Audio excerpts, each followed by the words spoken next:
The moment Adrian Vale realized the woman standing in the rain wasn't asking for help, she was testing him. His entire life was about to change. What started as a broken-down car on a frozen highway would explode into a billion-dollar conspiracy, a ruthless CEO's hidden vulnerability, and a single father's desperate gamble to protect the only thing he had left, his daughter. This is a story about power, betrayal, and what happens when a man with nothing left to lose becomes the most dangerous piece on the board. If you're watching from anywhere in the world, drop your city in the comments below.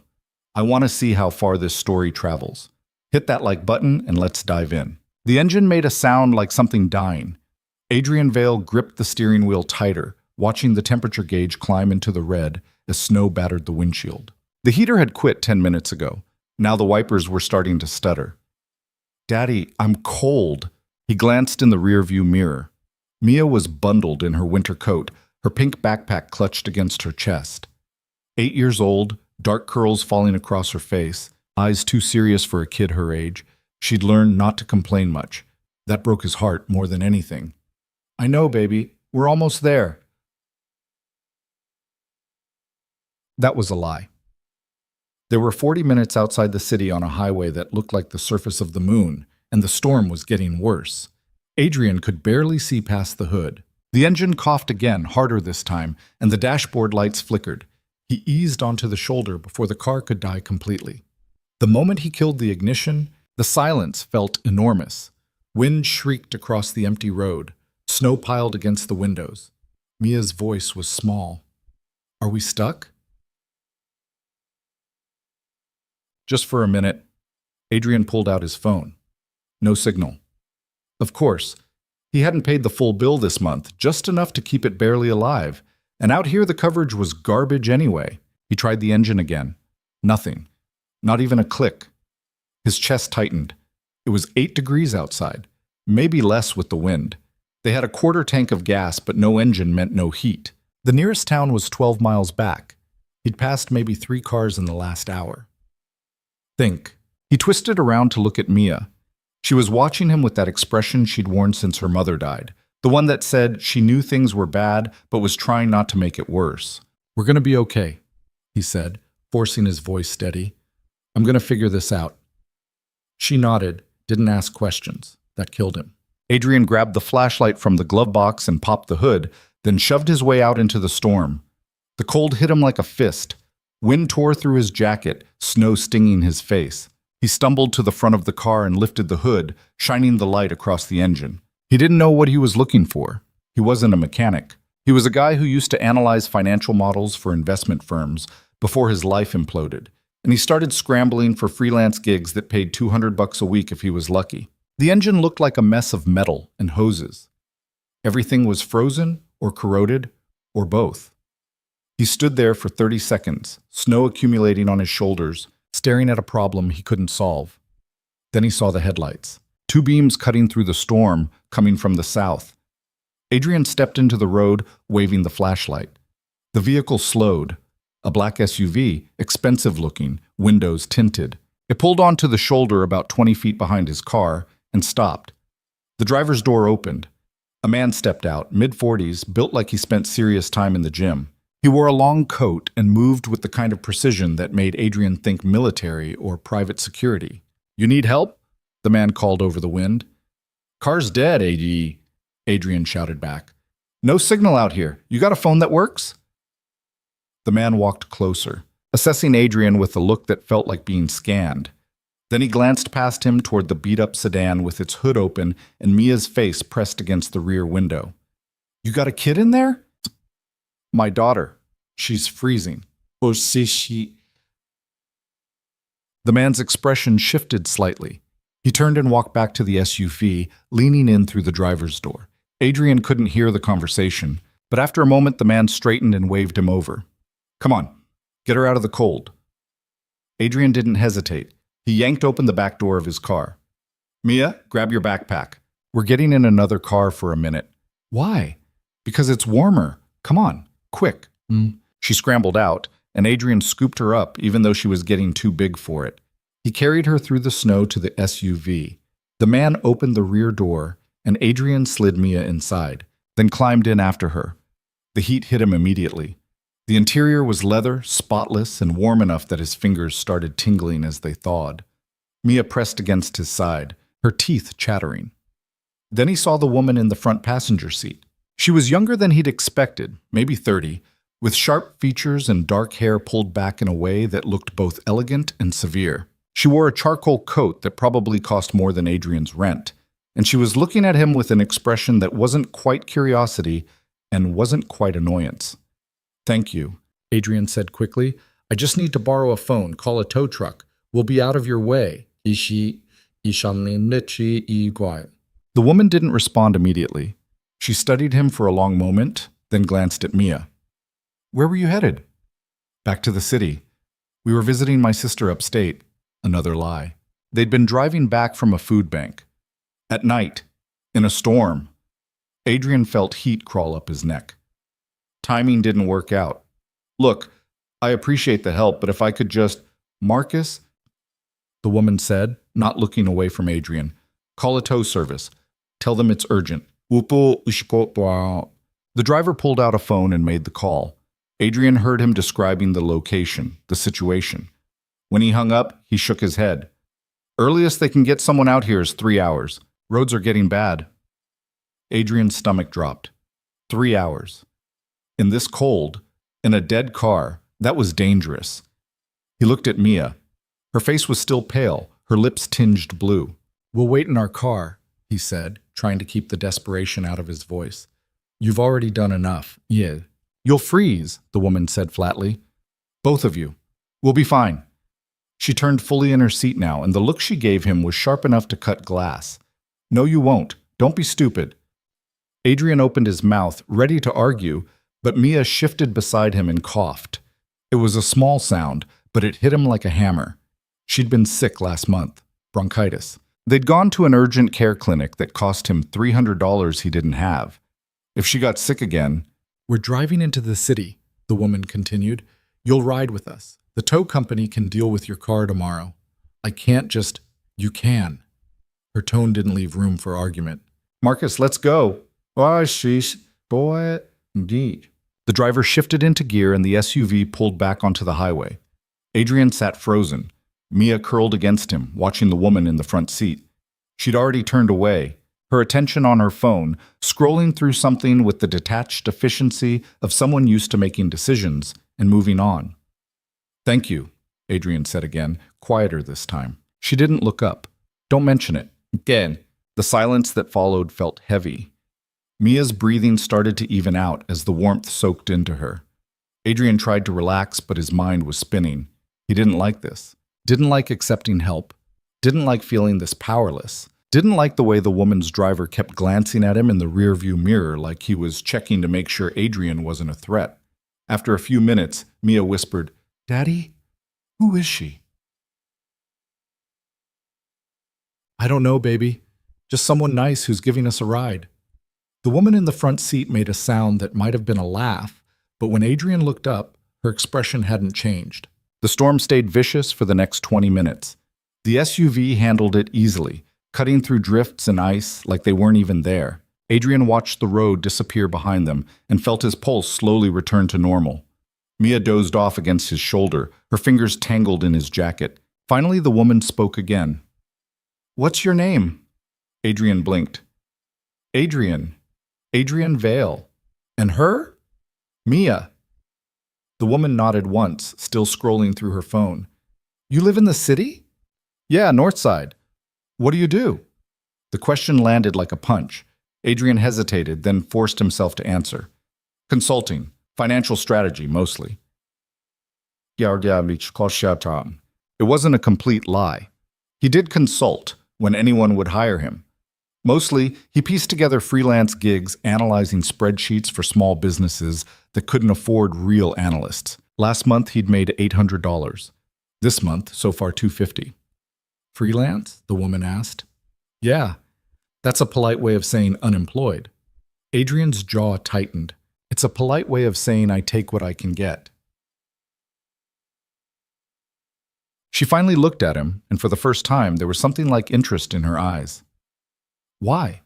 Why what? Why take what you can get? You just said you do financial strategy. That's not a low-demand field. Adrian stared at her. You don't know anything about me. I know you're driving a car that should have died 5 years ago. Your daughter's coat doesn't fit her anymore, and you're out here in a storm because you didn't have another option. Her voice wasn't cruel, just factual. So why? Adrian felt his chest tighten. He wanted to tell her to mind her own business, but Mia was asleep on his shoulder, and this woman had just saved them from freezing to death on the side of the road. I used to work for a firm, he said quietly. Good salary, benefits, the whole thing. Then my wife got sick, cancer. We burned through everything trying to save her, sold the house, maxed the credit cards, took out loans. When she died, I had a 2-year-old daughter and $140,000 in debt. He paused. The firm let me go 6 months later. They said I wasn't focused enough. The woman was silent for a moment. Then, and now? Now I do whatever keeps us fed.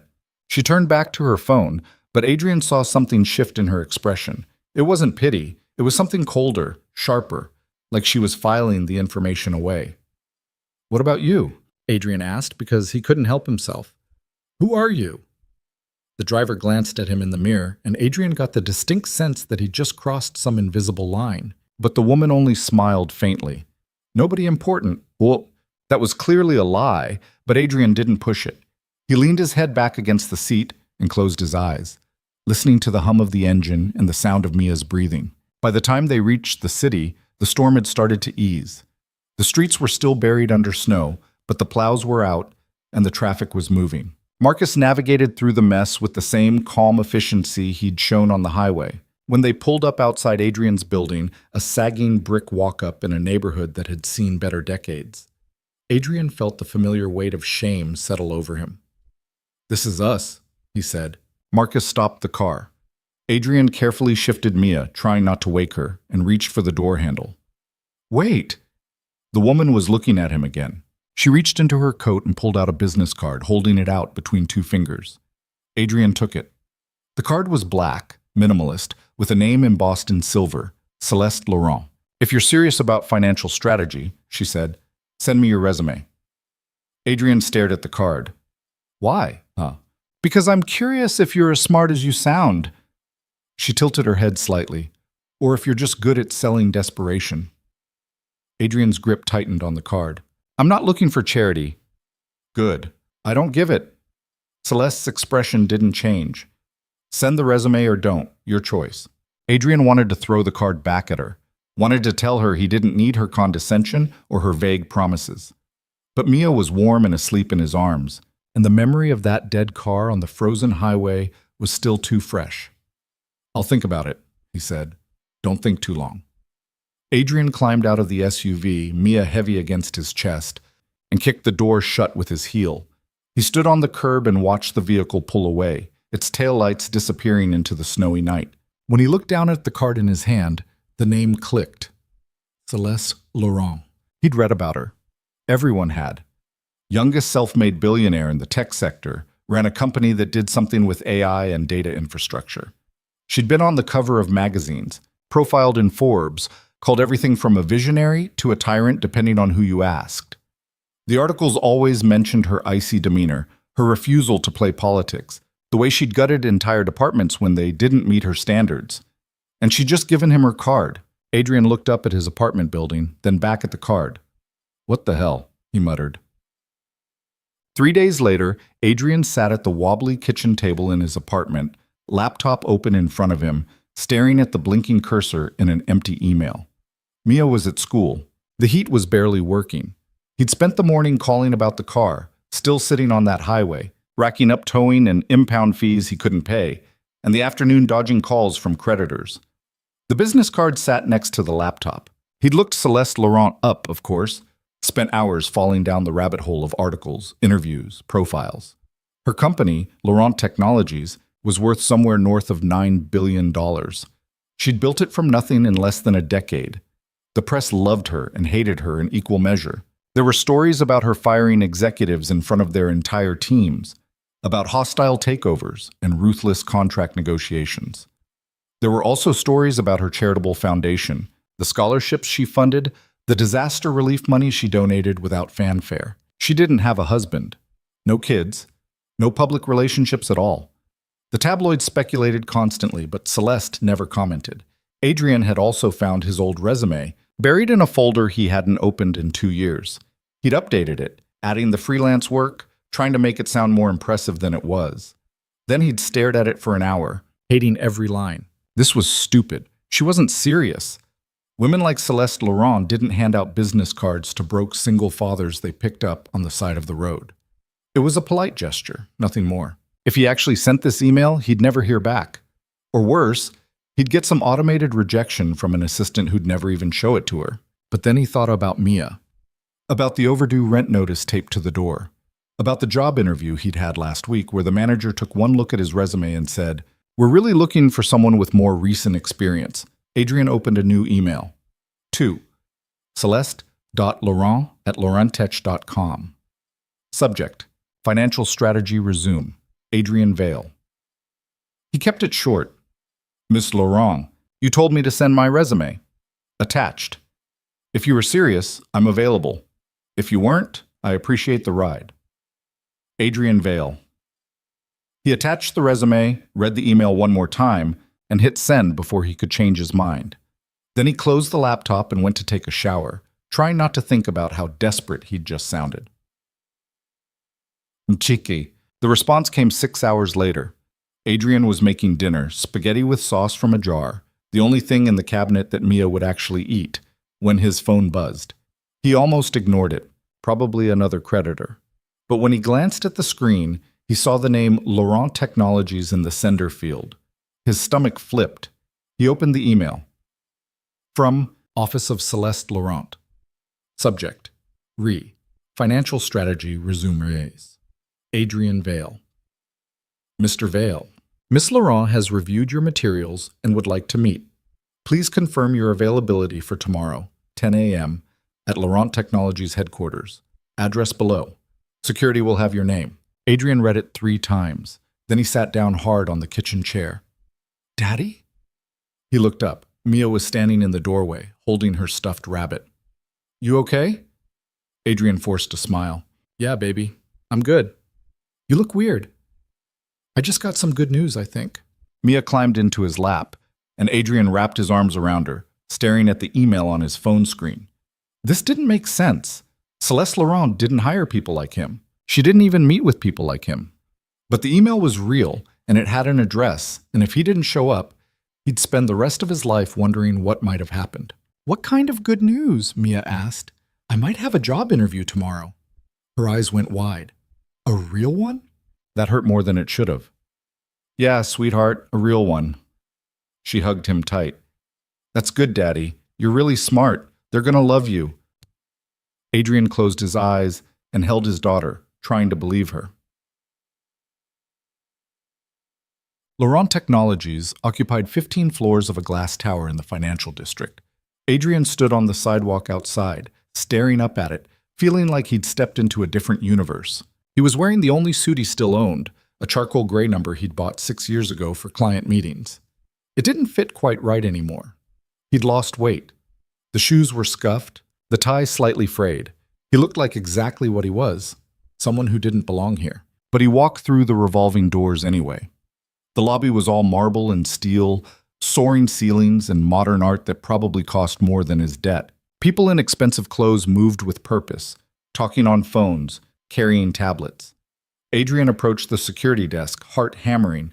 Adrian Vale, he said, I have a meeting with Ms. Laurent. The guard checked a tablet, then nodded and handed him a visitor badge. 15th floor, elevators on your left. Adrian clipped the badge to his jacket and headed for the elevators, feeling every eye in the lobby on him. The ride-up was silent except for the faint hum of machinery. When the doors opened, he stepped into a reception area that looked like it belonged in a magazine. Floor-to-ceiling windows overlooked the city. The furniture was sleek and modern. A woman sat behind a glass desk, her expression polite but distant. Mr. Vale, that's me. Ms. Laurent is expecting you. Through those doors, then down the hall. Last office on the right. Adrian nodded and walked through the glass doors. The hallway was lined with offices. all of them occupied by people who looked busy and important. He could feel his pulse in his throat. The last office on the right had an open door. Adrian stopped just outside, taking a breath. Then he stepped in. The office was massive. One wall was entirely windows, giving a view of the city that made Adrian's knees weak. The furniture was minimal, sleek desk, a few chairs, a low couch by the windows. Everything was clean lines and neutral tones. Celeste Laurent stood by the windows, her back to him, phone pressed to her ear. "I don't care what he thinks," she was saying, her voice clipped. "The numbers don't lie. If you can't accept that, replace him." She paused. "No, do it today." She hung up and turned around. For a second, Adrian forgot how to breathe. She was dressed in a black suit that was somehow both understated and commanding. Her dark hair pulled back, her expression unreadable. "Mr. Vale," she said, "you're on time." "I try to be." She crossed the office and gestured toward one of the chairs. "Sit." Adrian sat. Celeste took the chair across from him, not behind the desk but directly in front of him, like they were equals. It felt deliberate. "I read your resume," she said. "And? It's thin." Adrian felt his jaw tighten. "I know. But the work you did before everything fell apart was impressive. You were good at what you did." "I still am." Celeste tilted her head. "Why should I believe that?" "Because I wouldn't be here if I wasn't desperate. And desperate people don't waste time pretending." For the first time, Celeste smiled. It was small, barely there, but real. "Fair point." She leaned back slightly. "Tell me what you know about Laurent Technologies."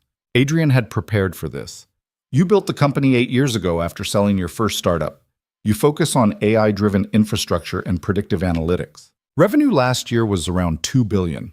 You're private, no shareholders, which means you don't answer to anyone but yourself. You've acquired 7 smaller companies in the last 3 years, most of them to absorb their talent and kill their competition." Celeste's smile widened. "You did your homework." "I'm thorough." "Good, because I don't hire people who aren't." She stood and walked to her desk, picking up a folder. "I'm going to give you a test." Adrian blinked. "A test?" "One of my subsidiaries is failing, a financial services platform we acquired 2 years ago. It's bleeding money, and nobody can figure out why." She handed him the folder. "You have 72 hours to tell me what's wrong and how to fix it." Adrian opened the folder. Inside were financial statements, performance reports, user data, hundreds of pages. 72 hours, he repeated. "Starting now." Celeste checked her watch. "If your analysis is good, you're hired. If it's not, you never hear from me again." Adrian looked up at her. "What's the job?" "Temporary consultant, 6 months, maybe longer if you prove useful. Salary is negotiable." "Negotiable based on what?" "How badly you need it." Her expression was unreadable. "I'm not a charity, Mr. Vale, but I do believe in recognizing talent when I see it, even if it's buried under bad luck." Adrian's hands tightened on the folder. This was insane. He had no childcare, no time, no resources. But he also had no other options. "I'll have your answer in 72 hours, he said. "Good." Celeste walked back to the windows, dismissing him without another word. Adrian stood, folder tucked under his arm, and walked out of the office. His head was spinning. He made it to the elevator, down to the lobby, out onto the street before he finally let himself stop and breathe. Then he looked down at the folder in his hands and thought about Mia. And he started walking. Adrian spent the first 12 hours just reading. He picked Mia up from school, made her mac and cheese from a box, helped her with homework, and put her to bed. Then he sat at the kitchen table with the folder spread open and didn't move until 3 in the morning. The numbers swam in front of his eyes. Revenue projections, user acquisition costs, churn rates, operational expenses. Page after page of data that should have told a coherent story but didn't. The subsidiary was called FinPoint, a financial planning app aimed at millennials, acquired by Laurent Technologies 2 years ago for $60 million. On paper, it should have been printing money. The user base was growing, the technology was solid, but the losses kept mounting. Last quarter alone, they'd burned through $8 million. Adrian rubbed his eyes and reached for the cold coffee he'd made hours ago. Something was wrong with the numbers, but he couldn't see it yet. The operational costs were high, but not unreasonably so. Marketing spend was aggressive, but within industry norms. The revenue model was standard, freemium with premium subscriptions. He flipped back to the user data. Growth looked healthy, 200,000 new signups last quarter. But when he cross-referenced that with the subscription conversion rate, something clicked. The conversions were terrible. Less than 2% of free users were upgrading to paid. That was catastrophically low. Industry average was closer to 8 or 10%. Adrian grabbed a pen and started making notes. If the conversion rate was that bad, it meant one of two things. Either the free version was good enough that nobody needed to upgrade, or the paid version wasn't offering anything worth paying for. He flipped through the product specs. The premium tier offered financial advisory tools, investment tracking, automated savings features, all valuable. So why wasn't anyone buying? He worked backward through the data, tracking user behavior, looking for patterns. By the time the sun came up, he had a theory, but he needed more information. At 7:30, Mia shuffled into the kitchen in her pajamas, rubbing her eyes. "You didn't sleep," she said. Adrian looked up. His vision was blurry, his back aching from the chair. "I slept a little." "You're wearing the same clothes." Yeah. She was too smart for her own good. Adrian stood and stretched, his spine cracking. "I've got some work to do, baby, important work, but I'll make you breakfast first." They ate cereal together at the table, Mia chattering about something that happened at recess while Adrian tried to focus. When it was time to walk her to the bus stop, he bundled her up and held her hand on the icy sidewalk, the folder tucked under his other arm. "Is this for the job?" Mia asked, pointing at the folder. "Yeah. Are you going to get it?" Adrian looked down at her. She was watching him with those serious eyes, the ones that made him feel like she could see straight through him. "I'm going to try," he said. She squeezed his hand. "You're the smartest person I know, Daddy." Something in his chest cracked a little. He kissed the top of her head and watched her climb onto the bus, then turned and walked back to the apartment. He had 60 hours left. By noon, he'd confirmed his theory. The problem wasn't the product, it was the pricing.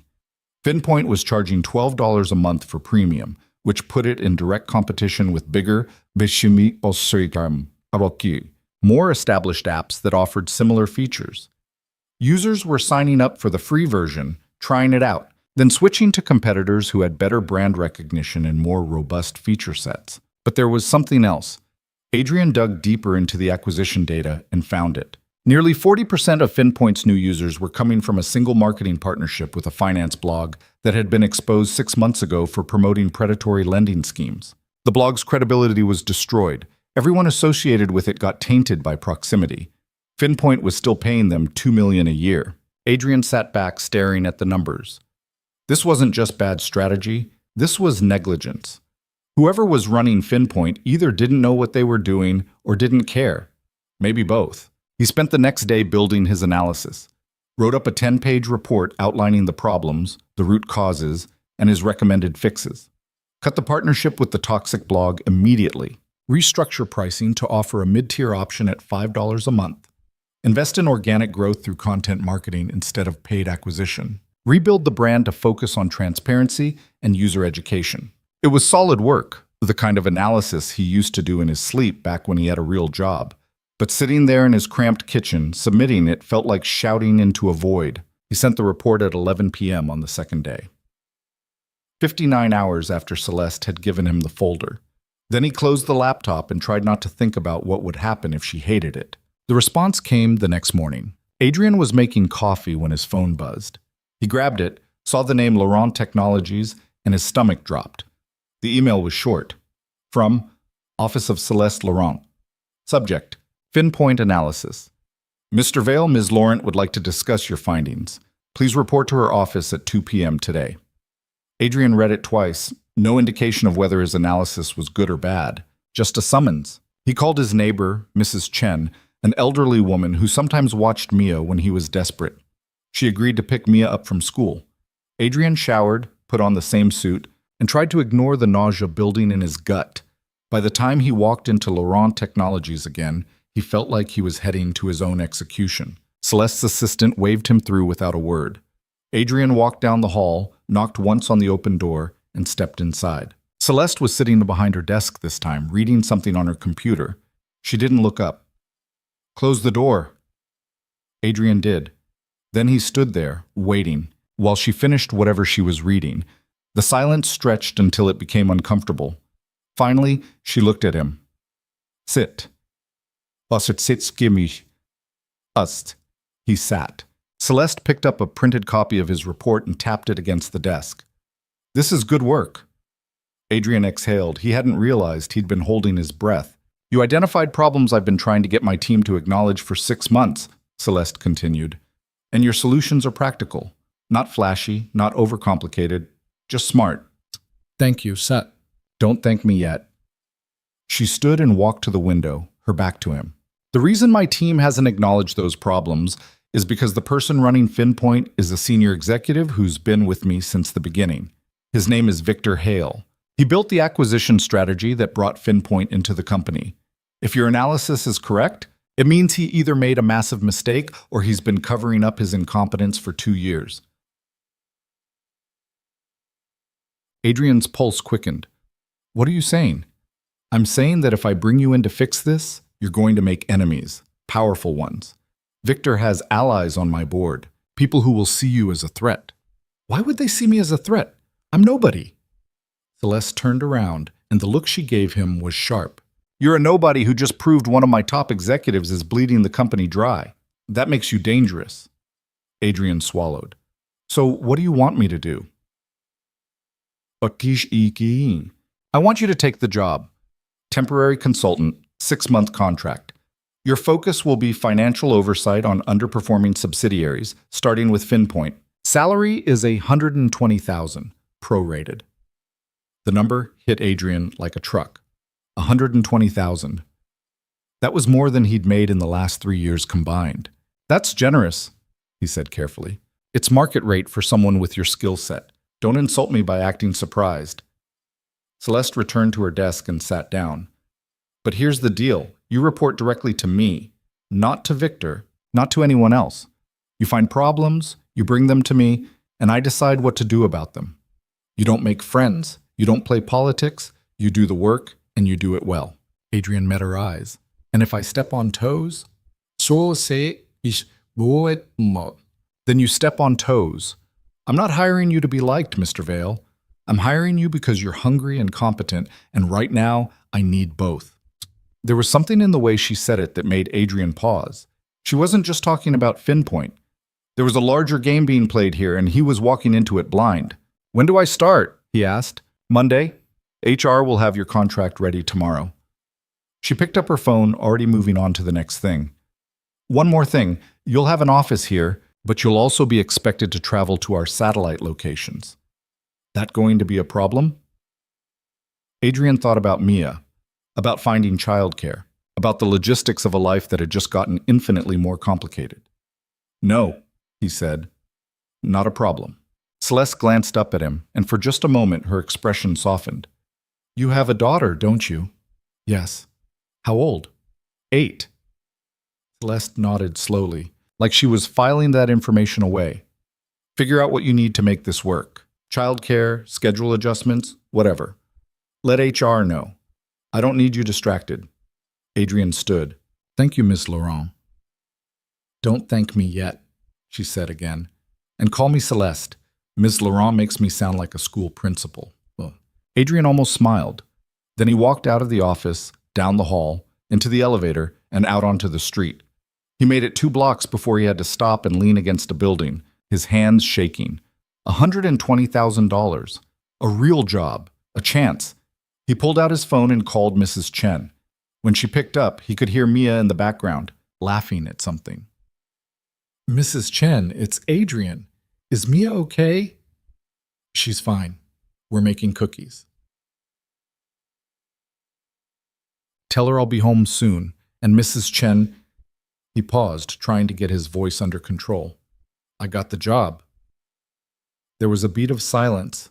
Then Mrs. Chen said, "That's wonderful, Adrian. I'm so happy for you."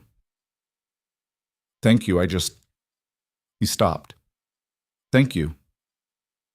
He hung up and stood there on the sidewalk, People rushing past him, the city moving at its relentless pace. For the first time in 2 years, Adrian let himself believe that maybe things were going to be okay. That belief lasted exactly 4 days.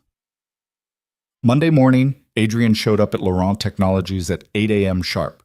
HR walked him through his contract, had him sign a stack of paperwork, and handed him a security badge with his photo and name. Then they took him to his new office. It wasn't much. A small interior room on the 14th floor with a desk, a computer, and a view of the hallway. But it was his. Adrian set down his bag and stood there for a minute, trying to absorb the reality of it. A woman appeared in the doorway, mid-40s, blonde hair and a severe bun, wearing a blazer that looked expensive. She knocked on the door frame even though the door was open. Adrian Vale? That's me. I'm Caroline Dreyfus. I run strategic operations for Laurent Tech. She extended a hand and Adrian shook it. Her grip was firm, her smile professional. Celeste asked me to get you up to speed. Do you have a few minutes? Of course. Caroline stepped inside and closed the door. The smile disappeared. Let me give you some advice, she said, her voice low. Whatever Celeste told you about Finpoint, tread carefully. Victor Hale is not someone you want as an enemy. Adrian frowned. I'm just here to do the work. No, you're here to make Victor look bad. Everyone on this floor knows it, and trust me, he knows it too. She crossed her arms. Victor has been with Celeste for 8 years. He's connected, respected, and ruthless. If you go after him, he'll destroy you. I'm not going after anyone. I'm analyzing financials. Analyzing financials that prove Victor screwed up a $60 million acquisition. That's the same thing. Caroline's expression was hard. Look, I'm not trying to scare you off, but you should know what you're walking into. This company has a culture, and part of that culture is loyalty. You're an outsider. People don't trust outsiders. Adrian held her gaze. Is that your advice? Keep my head down and don't make waves? Oh, all right. I'm okay. My advice is to be smart. Do your job, but remember that Celeste isn't the only person you have to deal with here. Caroline left without waiting for a response. Adrian stood there for a moment, staring at the closed door, then sat down at his desk and powered on the computer. The first email waiting for him was from Victor Hale. Subject: Introduction. Adrian, welcome to the team. I've heard good things. Let's set up a meeting this week to discuss your role and how you'll be supporting our efforts at Finpoint. Looking forward to working together. Victor Adrian read it twice. The tone was friendly, casual, but underneath it, he could feel the edge. Victor knew exactly why Adrian was here. He drafted a response, keeping it professional and brief, and hit send. Then he opened the Finpoint files and got to work. The rest of the week was a blur. Adrian spent his days buried in financial data, mapping out inefficiencies, identifying cost overruns, building models. He worked late every night, leaving the office after 8 and catching the last train home. Mrs. Chen watched Mia most evenings, and the guilt ate at Adrian, but Mia never complained. When he got home, she'd be asleep on the couch, her homework finished, a plate of food Mrs. Chen had saved for him in the microwave. On Friday, Victor finally cornered him. Adrian was in the break room making coffee when Victor walked in. He was tall, broad-shouldered, with silver hair and the kind of confidence that came from years of being the smartest person in the room. Adrian Vale, Victor said, pouring himself a cup. We finally meet in person. Adrian turned. Victor, good to meet you. Likewise. I've been meaning to catch up with you all week, but you've been busy. Victor leaned against the counter, his posture relaxed. Celeste spoke highly of your analysis. Impressive work for someone who just walked in the door. Thank you. Of course. Analysis is one thing. Implementation is another. Victor took a sip of his coffee. Finpoint is a complex operation. Lots of moving parts. It's easy to look at numbers on a page and think you have all the answers, but the reality is usually more nuanced. Adrian kept his voice even. I'm sure it is. For example, that marketing partnership you flagged, the one with the finance blog. You recommended cutting it immediately. I did. That blog drives 40% of our user acquisition. Cutting it would decimate our growth. It's also associated with a predatory lending scandal. Keeping it damages the brand. Victor's smile didn't waver. Brand perception is subjective. User growth is measurable. I'd rather have the users. Even if they're not converting to paid subscriptions, the smile tightened. Conversion rates can be improved. User growth can't be faked. Adrian met his eyes. With respect, the current strategy isn't working. The numbers don't lie. Numbers tell the story you want them to tell. Victor set down his coffee cup. You're new here, Adrian. That's fine. But don't mistake inexperience for insight. I've been running acquisitions for this company since before you walked through the door. Pinpoint is my project. I know what it needs. Then why did Celeste hire me?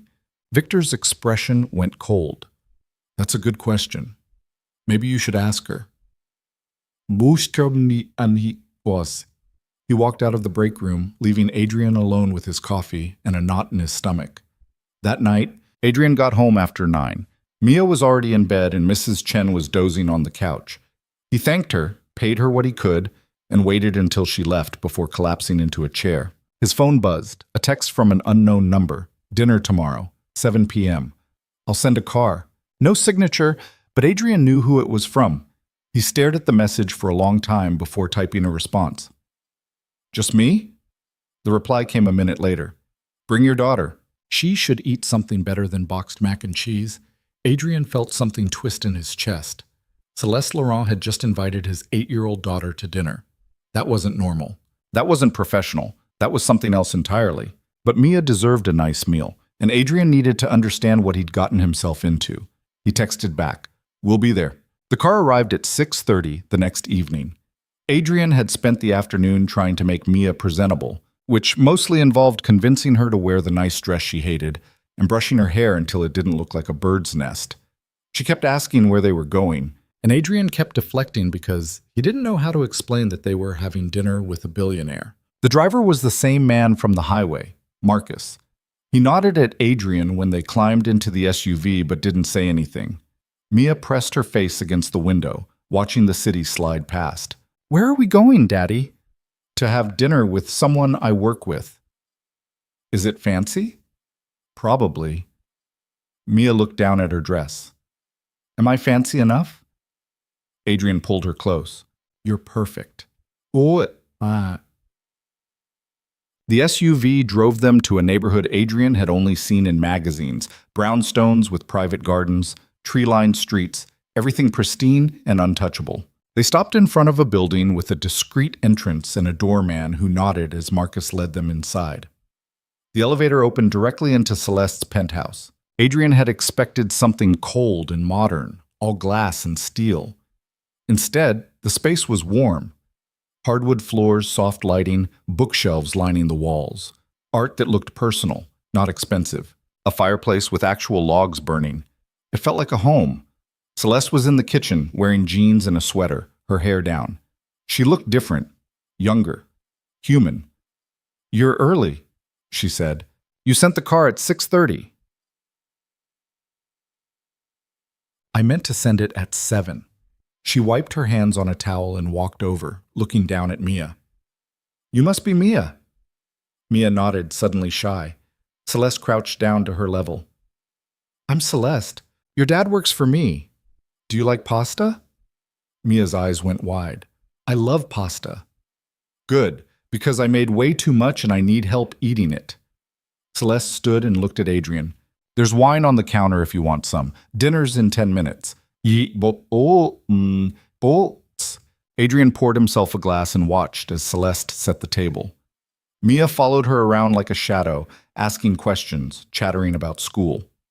Celeste answered every question patiently, and when Mia showed her a drawing she'd brought in her backpack, Celeste studied it like it was a work of art.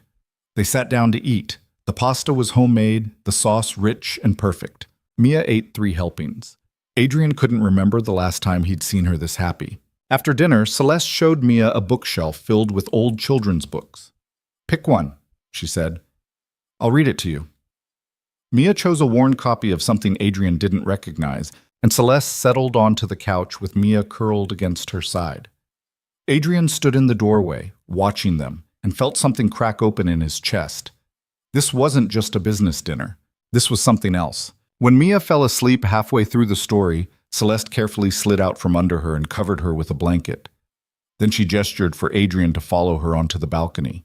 The city stretched out below them, lights glittering in the cold night air. Celeste leaned against the railing, her expression unreadable. "She's a good kid," she said. "She is. You're doing a good job with her, given the circumstances." Adrian didn't know what to say to that. Celeste turned to face him. "Victor talked to you. How did you—" "Because I know Victor. He doesn't like being challenged, and you're challenging him just by existing." She crossed her arms. "What did he say?" "That Finpoint is his project and I should stay in my lane." "And what did you say?" "That the numbers don't lie." Celeste smiled faintly. "That must have gone over well." He didn't threaten me, if that's what you're asking." Yes, it's a piece of work process. "Victor doesn't threaten. He maneuvers. By the end of next week, you'll find out that half your access has been revoked, or your reports are getting buried, or someone started a rumor that you're incompetent." She paused. "That's how he works. So why don't you fire him?" "It's because I can't. Not yet." Celeste's jaw tightened. "Victor has allies on my board, people who've been with the company as long as he has. If I move against him without ironclad proof, they'll see it as a power play, and I'll lose. So you hired me to be the ironclad proof. I hired you because you're good at your job. But yes, if you find what I think you're going to find, it'll make things easier." Adrian stared at her. "You're using me as a weapon." "I'm using you as a consultant. There's a difference." "Is there?" Celeste held his gaze. "You want to walk away? Door's open. I'll have Marcus drive you home right now, and we'll tear up your contract. No hard feelings." Adrian thought about Mia asleep on the couch, about the salary he was making, about the overdue bills and the crushing debt and the life he'd been living for 2 years. "I'm not walking away," he said. "Good." Celeste turned back to the city. "Because I need someone I can trust in that building, and right now, you're the only one who fits." "Why do you trust me?" She was quiet for a long time. Then, "Because you didn't have to help me that night on the highway. You were freezing, your car was dead, you had your daughter with you. But you still stopped when you saw someone who needed help. That tells me something about who you are." Adrian didn't know what to say to that. Celeste pushed off the railing. "Stay for another hour. Let Mia sleep. Then Marcus will take you home." She went back inside, leaving Adrian alone on the balcony with the cold and the lights and the weight of everything she'd just told him. When they finally left, Mia was groggy and confused, clutching her stuffed rabbit. Adrian carried her to the car, and she fell back asleep against his shoulder during the drive. He kept replaying the evening in his head. The dinner. The books. The way Celeste had looked at his daughter, like she mattered. By the time they got home, Adrian's head was spinning. He put Mia to bed, then sat in the dark living room, staring at nothing. He'd walked into something bigger than he'd realized. Celeste wasn't just hiring him to fix a broken subsidiary.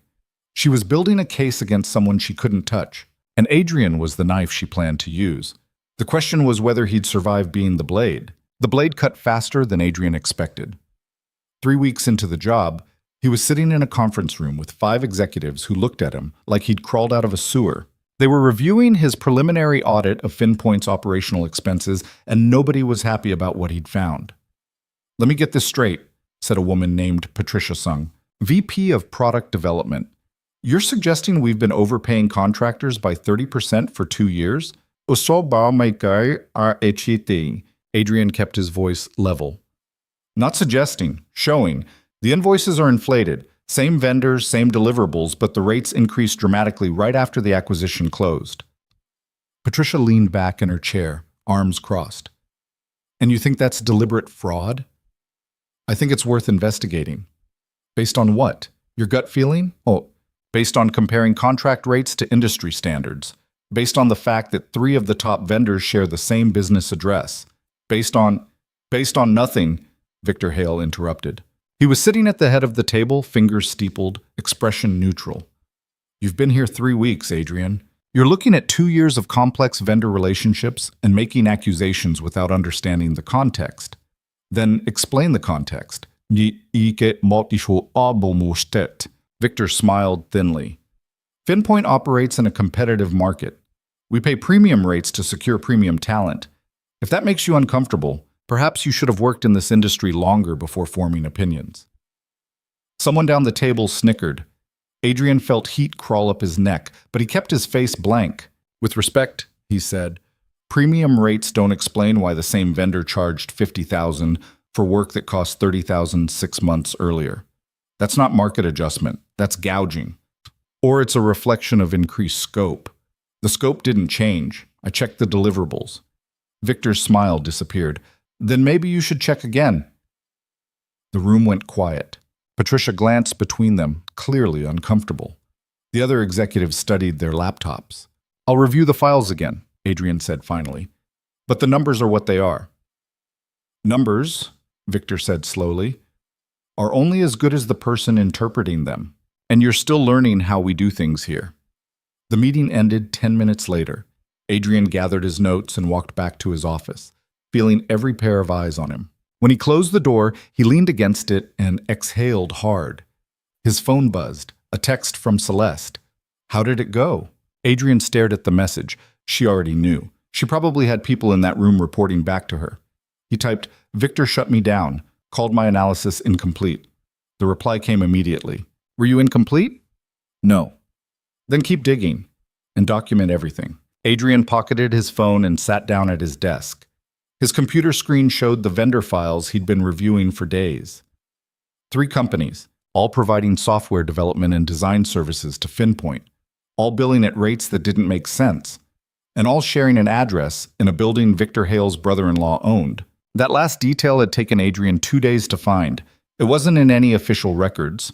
He'd only discovered it by cross-referencing property tax documents with corporate filings. The connection was buried, but it was there. Victor was stealing from his own company. Adrian opened a new document and started writing everything down. Dates, amounts, vendor names, the property connection. He saved it to an encrypted folder and emailed a copy to his personal account. Then he sat back and tried to figure out what to do next. His office door opened without a knock. Caroline Dreyfus stepped in and closed it behind her. You're making a mistake, she said. Adrian looked up. Good morning to you too. I'm serious. Whatever you think you found, drop it. I found proof that Victor's been embezzling millions of dollars from FinPoint. I'm not dropping that. Caroline's expression tightened. You found circumstantial evidence that could be explained a dozen different ways. And even if you're right, you're not going to win this fight. Why not? Because Victor has been with this company for 8 years. He's on the board. He has relationships with investors, with executives, with people who actually matter. You're a temp consultant who's been here less than a month. She stepped closer, lowering her voice. You go after him, he'll bury you, and Celeste won't be able to protect you. She hired me to find this. She hired you to analyze financials, not to start a war. Adrian stood. If you're here to scare me off, you're wasting your time. Caroline studied him for a long moment. Then she shook her head. You really don't get it, do you? This isn't about right and wrong. It's about power. And you don't have any. She left. Adrian stood there, staring at the closed door, his hands clenched into fists. That night, he picked Mia up late from Mrs. Chen's apartment. The old woman gave him a concerned look when she opened the door. You look exhausted, Adrian. Long day. You're working too hard. It's not good for you. Adrian managed a smile. It's a good job, Mrs. Chen. I can't afford to mess it up. Mia appeared behind her, backpack slung over one shoulder. Can we get pizza, Daddy? They couldn't afford pizza, but Adrian looked at his daughter's hopeful face and nodded. Sure, baby. Let's get pizza. They walked 3 blocks to a place that sold slices for $2 each. Adrian got 2 slices and a soda for Mia, nothing for himself. They sat at a wobbly table by the window, and Mia ate while telling him about a project she was doing in art class. We're making self-portraits, she said around a mouthful of cheese. Mine's going to have a purple background because that's my favorite color now. What happened to pink? Pink's for babies. Adrian smiled despite himself. When did you get so grown up? Mia shrugged. I don't know. It just happened. They walked home through the cold, Mia's hand in his. They walked home through the When they got to their building, Adrian saw someone waiting by the entrance. A man in a suit, mid-30s, holding a manila envelope. Adrian Vale? Adrian instinctively stepped in front of Mia. Who's asking?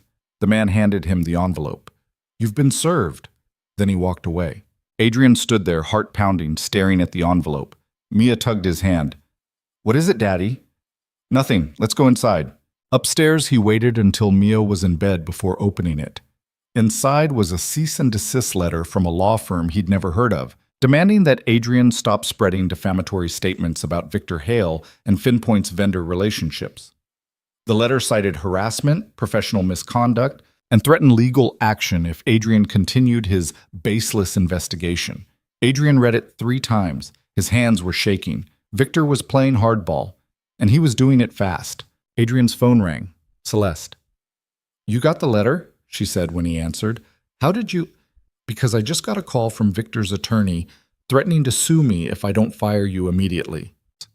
Her voice was cold, clipped. What did you find? Adrian told her. All of it. The vendor connections, the inflated invoices, the property linked to Victor's family. When he finished, there was silence on the other end. Can you prove it? Celeste asked. Yes. But it'll take time to build a complete case. You don't have time. Victor's going to move against you fast now. He'll discredit you, leak stories to the press, make it impossible for you to work. So what do I do? Another pause. Then, you keep your head down and finish the documentation. I'll handle Victor. How? That's not your concern. Her voice softened slightly. Are you okay? The question caught Adrian off guard. I'm fine. You don't sound fine. I just got served with a legal threat in front of my daughter. I'm fantastic. Celeste was quiet for a moment. Bring Mia over tomorrow night. She can stay here while we figure this out. I don't need so... I'm not asking, Adrian. Bring her. She hung up. Adrian sat in the dark living room, the letter on the table in front of him, and wondered how his life had gotten so complicated so fast. The next morning, everything got worse. Adrian arrived at the office to find his security badge deactivated. The woman at the front desk looked embarrassed when she told him he'd need to wait in the lobby while she called upstairs. 20 minutes later, Caroline appeared. Victor wants to see you, she said. Now, Adrian followed her to the executive floor. Victor's office was twice the size of Celeste's, with a view that stretched across the entire city. Victor was behind his desk, reading something on his computer. He didn't look up when Adrian walked in. Sit. Adrian sat. Victor finally looked at him. I'm going to make this simple. You resign today, sign an NDA, and walk away. In exchange, I won't pursue legal action for the defamatory claims you've been making about me and my team. I haven't made any defamatory claims. I've reported facts. Facts require context. You've provided none. Victor leaned forward. You're in over your head, Adrian. You came into this company thinking you could be some kind of hero, expose corruption, save the day. But all you've done is make yourself a target. Is that a threat? It's reality. You have a daughter, don't you? Mia, 8 years old, goes to Jefferson Elementary. Adrian's blood went cold. Don't. I'm not threatening anyone. I'm reminding you that you have responsibilities. A child who needs stability. And right now, you're jeopardizing that stability by making enemies you can't afford to have. Adrian stood. I'm not resigning. Victor's expression hardened. Then you're fired, effective immediately. Security will escort you out. You can't fire me. I don't report to you. Actually, as of this morning, you do. Celeste and I had a conversation last night. She's agreed to transfer oversight of all consultants to my office, which means I have full authority to terminate your contract. Adrian felt the ground shift under him. You're lying. Check with HR if you don't believe me. The door opened. 2 security guards stepped in. Gentlemen, Victor said pleasantly, Mr. Vale is leaving. Please make sure he collects his things and exits the building. Adrian looked at the guards, then back at Victor.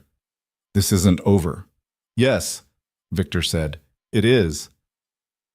They walked Adrian back to his office. stood in the doorway while he packed his few belongings into a box, then escorted him through the building. People stared as he passed.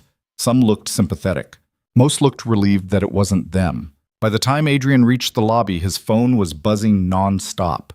Texts from colleagues, emails from HR, a voice message from someone he didn't recognize. He ignored all of it and pushed through the revolving doors into the cold. He stood on the sidewalk, box in his arms, trying to breathe. Then his phone rang. Celeste. "Where are you?" she demanded. "Standing outside your building with a box of my stuff. Victor just fired me." "I know. I'm fixing it." He said you transferred oversight to him." "He lied. I'm in a board meeting right now. Victor called it this morning without telling me. He's trying to force a vote on restructuring consultant management." Adrian's grip tightened on the phone. "Is he going to win?" "Not if I can help it, but Adrian..." She paused. "This is going to get ugly. If you want out, now's the time." Adrian looked up at the building. 15 floors of glass and steel and people who'd just watched him get walked out like a criminal. "I'm not going anywhere," he said. "Good. Go home. Wait for my call." She hung up. Adrian stood there for another minute, then started walking. He didn't have anywhere else to go. By the time he got home, the story was already online. Adrian saw it on his phone while he was unlocking his apartment door. A tech news site had published an article titled "Laurent Technologies Fires Consultant Amid Internal Dispute." The piece was short, vague, but damaging. It mentioned Adrian by name, cited unnamed sources claiming he'd been fired for making unsubstantiated allegations against senior executives, and included a quote from Victor calling the situation unfortunate but necessary. What bum seat? There was no mention of the vendor fraud, no mention of the evidence Adrian had found, just a narrative that painted him as a troublemaker who'd been rightfully removed. Adrian threw his phone across the room. Then he sat down on the floor and put his head in his hands. An hour later, someone knocked on his door. Adrian almost didn't answer, but the knocking persisted, and finally he dragged himself up and looked through the peephole. Celeste. He opened the door. She was alone, no driver, wearing a long coat and sunglasses, even though it was overcast. "Can I come in?" she asked. Adrian stepped aside. Celeste walked into the apartment, glanced around at the peeling paint and sagging furniture, and didn't comment. She took off her sunglasses. "The board meeting didn't go well," she said. Adrian's stomach dropped. "What does that mean?" "It means Victor has more support than I thought. 3 board members sided with him on restructuring consultant oversight. 2 sided with me. The last one abstained. So he won. For now." Celeste walked to the window, looked out at the street below. "But I'm not done. I'm calling an emergency audit of FinPoint's financials. Independent firm, full forensic review. If your findings are correct, Victor won't be able to hide. And if the board blocks you..." "They can't. I still have majority control of the company, but it's going to take time, and Victor's going to fight every step of the way." She turned to face him. "Which means you need to lay low. Stay away from the office. Don't talk to the press. Let me handle this." Adrian shook his head. "You're asking me to hide while he destroys my reputation. I'm asking you to be smart. Victor wants you to react. He wants you to do something stupid so he can bury you completely. Don't give him that satisfaction." "He threatened my daughter." Celeste's expression went hard. "What?" "He brought up Mia, mentioned her school, said I was jeopardizing her stability." For a long moment, Celeste didn't say anything. Then, "I'll take care of it." "How?" "That's not your concern." She walked toward the door, then stopped. "Bring Mia to my place tonight, both of you. Stay as long as you need." "I don't need charity." Celeste turned, and the look she gave him was sharp. "It's not charity. It's strategy. Victor thinks he's isolated you. If you're at my penthouse, it sends a message that you're still under my protection, and it keeps Mia somewhere safe." She had, miss him. Adrian wanted to argue, wanted to say he could handle this himself, but the truth was, he couldn't, and Mia deserved better than being caught in the crossfire. "Okay," he said quietly. Celeste nodded once and left. That evening, Adrian packed a bag for himself and Mia, told her they were going to stay with a friend for a few days, and called a cab. Mia was excited about seeing Celeste again, but Adrian could see the worry in her eyes. She was 8 years old, but she wasn't stupid. She knew something was wrong. When they arrived at the penthouse, Celeste had dinner waiting. Pasta again, with bread and salad. Mia ate eagerly while Celeste asked her about school, about her art project, about whether she liked reading. Adrian sat quietly, pushing food around his plate, his mind elsewhere. After dinner, Celeste showed Mia to a guest room. It was bigger than Mia's entire bedroom at home, with a massive bed and its own bathroom. Mia looked around with wide eyes. "Is this really for me?" she asked. "While you're here, yes," Celeste said. "Can I jump on the bed?" Celeste smiled. "Once? Just once. Mia jumped, laughing, then climbed under the covers. Celeste sat on the edge of the bed, brushing hair out of Mia's face. "Your dad's been working really hard," she said softly. "He's trying to do the right thing, even when it's difficult. That's important. Do you understand?" Mia nodded. "Is someone being mean to him?" "A little bit, but we're going to fix it. Are you going to help him?" "Oh." Celeste glanced toward the doorway, where Adrian was standing. "Yes, I'm going to help him." Mia smiled.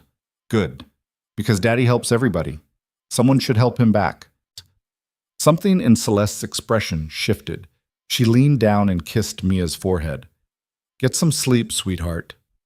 She turned off the light and walked past Adrian into the hallway. He followed her to the living room where she poured 2 glasses of wine and handed him one. "She's smart," Celeste said. "Too smart." They stood by the windows looking out at the city. After a while, Celeste said, "I called Victor tonight.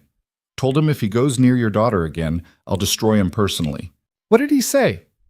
"He laughed, said I was being emotional, that I was letting a consultant cloud my judgment." She took a sip of wine. "He doesn't take me seriously anymore." "That's going to be his mistake." Adrian watched her reflection in the glass. "Why are you doing this?" "Doing what?" "Protecting me, fighting for me. You barely know me." Celeste was quiet for a long time, then, "Do you know why I started this company?" "Because you saw an opportunity."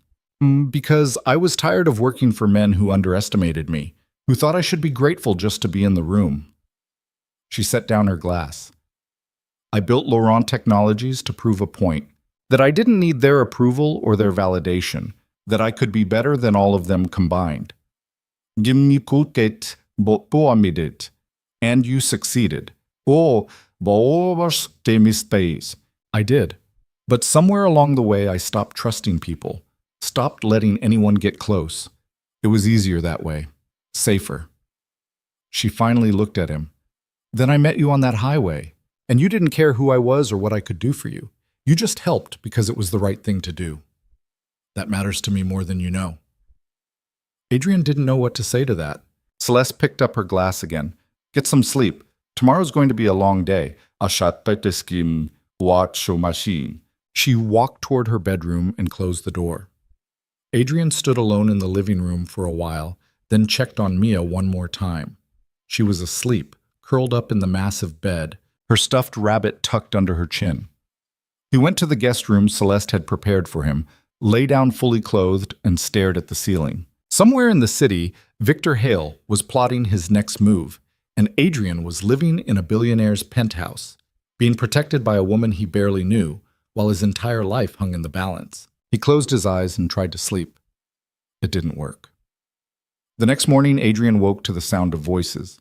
He got up, still wearing yesterday's clothes, and walked toward the kitchen. Celeste was on the phone, her voice sharp. "I don't care what the optics are. I want the audit started today. Yes, today. If you can't make that happen, I'll find someone who can." She hung up and saw Adrian standing there. "Coffee's made," she said, gesturing to the counter. Adrian poured himself a cup. "The audit? Starting this afternoon. I hired the best forensic accounting firm in the city. They'll have full access to FinPoint's records by end of business." She leaned against the counter, arms crossed. "Victor's going to fight it, but he can't stop it. How long until they find something?" "Depends what we're looking for. If it's obvious, a few days. If Victor buried it deep, could be weeks." Adrian sipped his coffee. "What do I do in the meantime?" "You stay here. Keep Mia safe. Let me handle the company. I can't just hide. You're not hiding. You're staying out of Victor's line of fire. Celeste's phone buzzed. She glanced at it and frowned. I have to go. There's food in the fridge. The Wi-Fi password is on the counter. Make yourself at home. She grabbed her coat and left. Adrian stood in the massive kitchen, surrounded by luxury he couldn't afford, and felt completely useless. Mia appeared a few minutes later, rubbing sleep from her eyes. Where's Celeste? She had to go to work. Can we make pancakes? They spent the morning making pancakes from a mix they found in the pantry. Mia insisted on adding chocolate chips, and they made a mess of the pristine kitchen. Afterward, they curled up on the couch and watched cartoons until Mia fell asleep against his side. Adrian's phone buzzed, a text from an unknown number. You don't know when to quit, do you? His blood ran cold. He checked the sender. Blocked number. Another text came through. How's your daughter? Adrian stood, carefully moving Mia off his lap, and walked to the window. His hands were shaking. Another text. You think Celeste can protect you? She can't. Walk away while you still can.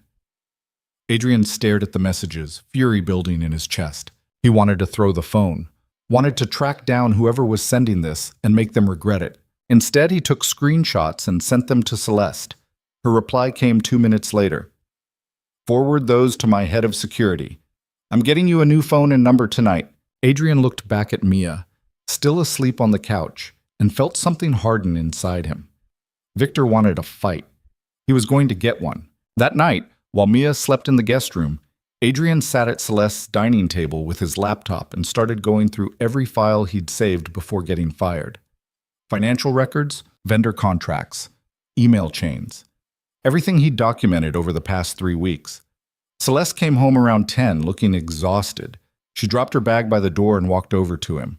You should be sleeping, she said. Can't sleep. She pulled out a chair and sat down. Talk to me. Adrian turned the laptop toward her.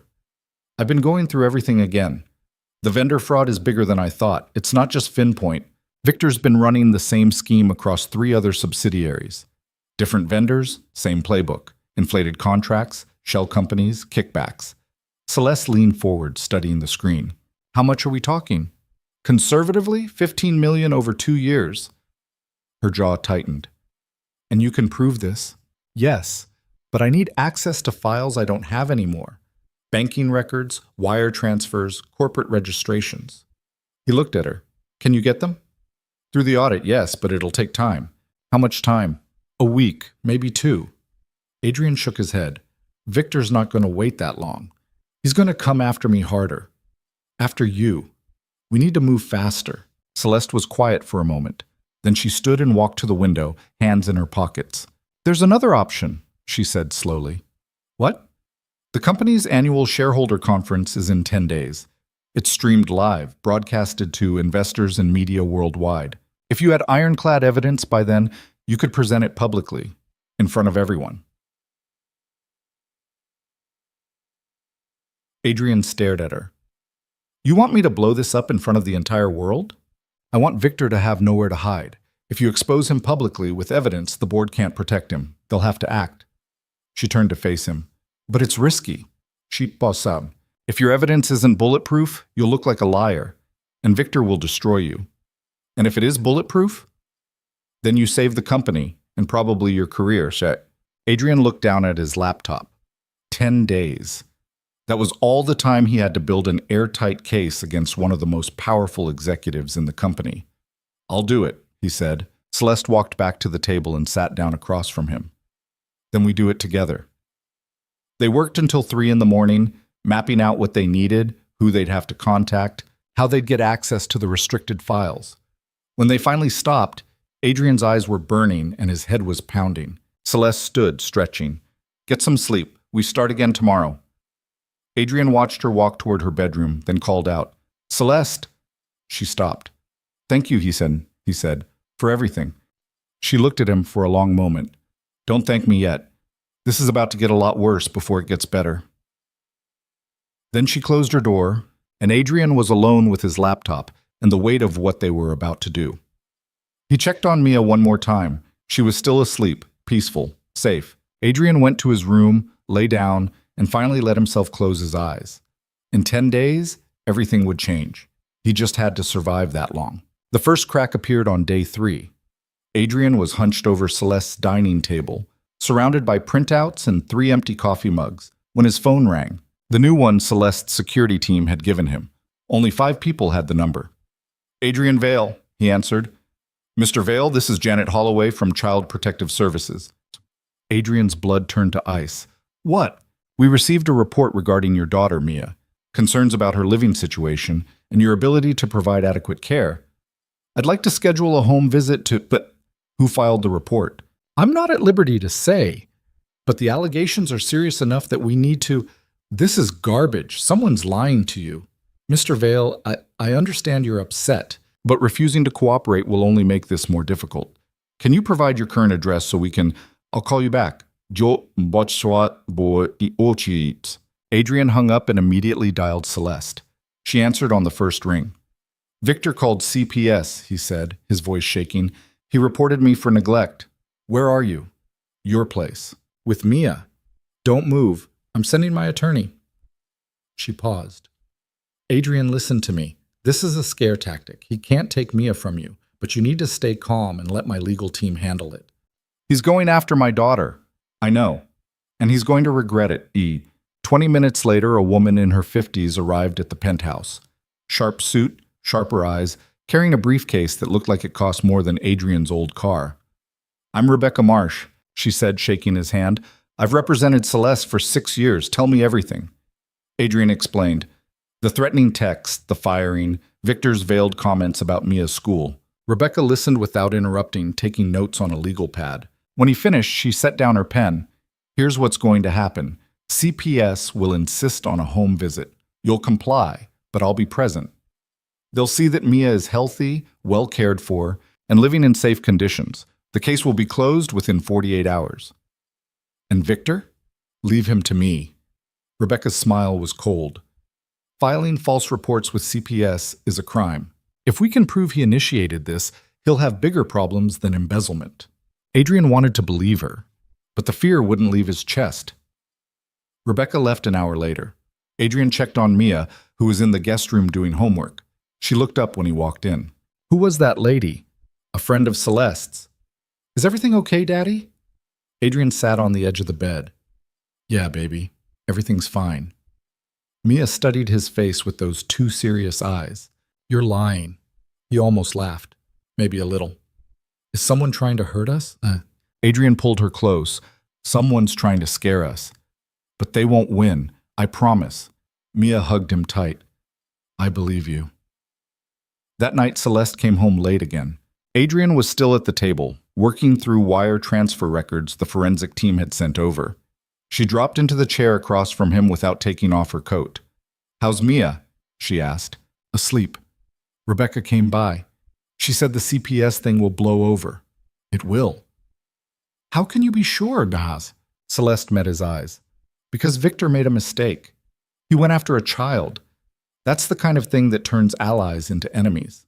People who might have looked the other way on financial irregularities won't tolerate threatening an 8-year-old. You think his support is cracking? I know it is. 2 board members called me today. Privately. They're starting to ask questions." She leaned back. "We just need to hold out until the conference." Adrian gestured to the papers spread across the table. "I'm close. The forensic team found 3 shell companies tied to Victor's brother-in-law. Money flows from FinPoint and 2 other subsidiaries into those accounts, then gets distributed through a network of smaller transfers. It's sophisticated, but it's traceable. How much can you prove?" 14.7 million. Maybe more if I get another few days." "You have 7 days? Then I'll make it work." Celeste studied him for a moment. "You look terrible." "Thanks." "When's the last time you slept more than 4 hours?" Adrian couldn't remember. "I'll sleep after the conference.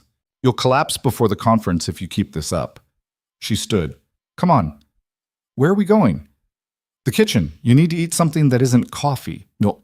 She made him a sandwich while he protested that he wasn't hungry, then stood there until he ate the whole thing.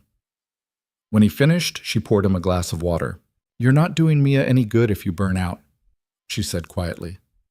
"Or yourself." Adrian set down the glass. Why do you care so much? About what? About me. About Mia. We're not your responsibility. Một. Celeste was quiet for a long moment. Then she said, When I was 12, my mother left. Just packed a bag one day and never came back. My father worked 3 jobs trying to keep us afloat. He was never home. I raised myself, basically. Adrian hadn't known that. Celeste never talked about her past. I told myself I'd never be that helpless again, she continued, that I'd build something nobody could take away. And I did. But somewhere along the way, I forgot what it felt like to actually care about someone. She looked at him. You reminded me. You and Mia both. Adrian didn't know what to say. Wow. Adrian didn't know what. Celeste picked up his empty plate and carried it to the sink. Get some sleep, Adrian. That's an order. He went to bed. This time he actually slept. The next morning, everything exploded. Adrian woke to his phone ringing at 6 a.m. He grabbed it, still half asleep. Turn on the news, Celeste said. Channel 7. He stumbled into the living room and found the remote. The TV flickered to life, showing a morning news program. The chyron read, Laurent Technologies whistleblower claims massive fraud. Adrian's stomach dropped. The anchor was interviewing someone via satellite. It took Adrian a moment to recognize him. Marcus Chen, a junior analyst from FinPoint. He'd been at the company 3 months longer than Adrian. I have documentation proving that senior executives at Laurent Technologies have been systematically embezzling funds from multiple subsidiaries, Marcus was saying. We're talking about tens of millions of dollars over several years. And you're prepared to provide this evidence? The anchor asked. Absolutely. The public deserves to know what's happening inside this company. The segment cut to stock footage of Laurent Technologies' headquarters while the anchor discussed the allegations. Adrian turned off this TV with shaking hands. His phone rang again. Celeste. Did you know him? She asked. Marcus? Barely. We talked maybe twice. He just beat us to the punch, and he's doing it wrong. Her voice was tight with anger. He doesn't have the full picture. The evidence he's presenting is incomplete. Victor's lawyers will tear it apart in hours. So what do? We stick to the plan, but we need to move faster. Can you have everything ready by tomorrow? Tomorrow? That's not enough time to... Tomorrow, Adrian, because Marcus just turned this into a media circus. And if we don't control the narrative, Victor will. She hung up. Adrian stood in the living room, mind racing. 24 hours. That was all he had. Mia appeared in the doorway, rubbing her eyes. Why are you up so early? Work stuff, baby. Go back to bed. Can I have pancakes first? They made pancakes. Adrian tried to act normal, but Mia kept giving him worried looks. When Celeste came home an hour later, she was on the phone, barking orders at someone. I don't care what the PR team wants. We're not commenting until we have all the facts. She saw Adrian and Mia at the kitchen counter. I have to go. Yes, handle it. She hung up and looked at Adrian. We need to talk. They went into Celeste's home office while Mia watched cartoons. Celeste closed the door and leaned against her desk. The board called an emergency meeting for this afternoon. Victor's pushing for a full internal investigation to clear his name. If that happens, he'll control the investigation and bury everything. Can he do that? If he gets 3 votes, yes. Celeste crossed her arms. I'm calling in every favor I have to stop it. But Adrian, I need you to be ready. If the board meeting goes south, we might have to present your findings tomorrow at a press conference instead of waiting for the shareholder event. That's not ideal. Nothing about this is ideal. Adrian ran a hand through his hair. What about Marcus? Where did he get his information, son? That's what I'm trying to figure out. He claims he's been investigating for months, but his evidence is sloppy, almost like someone fed it to him. You think Victor planted him? Well, I think Victor's trying to control the narrative, flood the zone with accusations, make everything look like a witch hunt, then emerge as the victim when the real investigation clears him. She pushed off the desk, which is why we need to hit him with irrefutable proof before he can spin this. Adrian nodded. Oh, I'll have everything ready by tonight. Good. I'll be home late. There's food in the fridge. She left. Adrian went back to the dining table and opened his laptop. 24 hours. He worked straight through the day, cross-referencing bank records, building timelines, creating a presentation that would make his findings impossible to deny. Mia came to sit with him around lunch, coloring in a notebook while he typed. "Is Miss Celeste your girlfriend?" she asked suddenly. Adrian looked up. "What? You guys are always together now, and we're living here, so I thought maybe she's your girlfriend." "It's not like that, baby. She's my boss." "But you like her, right?" Adrian didn't know how to answer that. "She's been very kind to us." Mia went back to her coloring. "I think she likes you too. She looks at you the way Mommy used to." Something in Adrian's chest tightened. He hadn't thought about his wife in those terms for a long time. The grief was always there, a dull ache he'd learned to live with. But Mia was right. There was something in the way Celeste looked at him sometimes, something that felt dangerous and impossible and real. "Finish your picture," he said softly. "I need to keep working." By 8 p.m., Adrian had everything compiled. A 60-page report with supporting documentation, wire transfers, corporate registrations, email chains, vendor contracts, every piece of evidence meticulously sourced and verified. He sent it to Celeste with a message. "Ready when you are."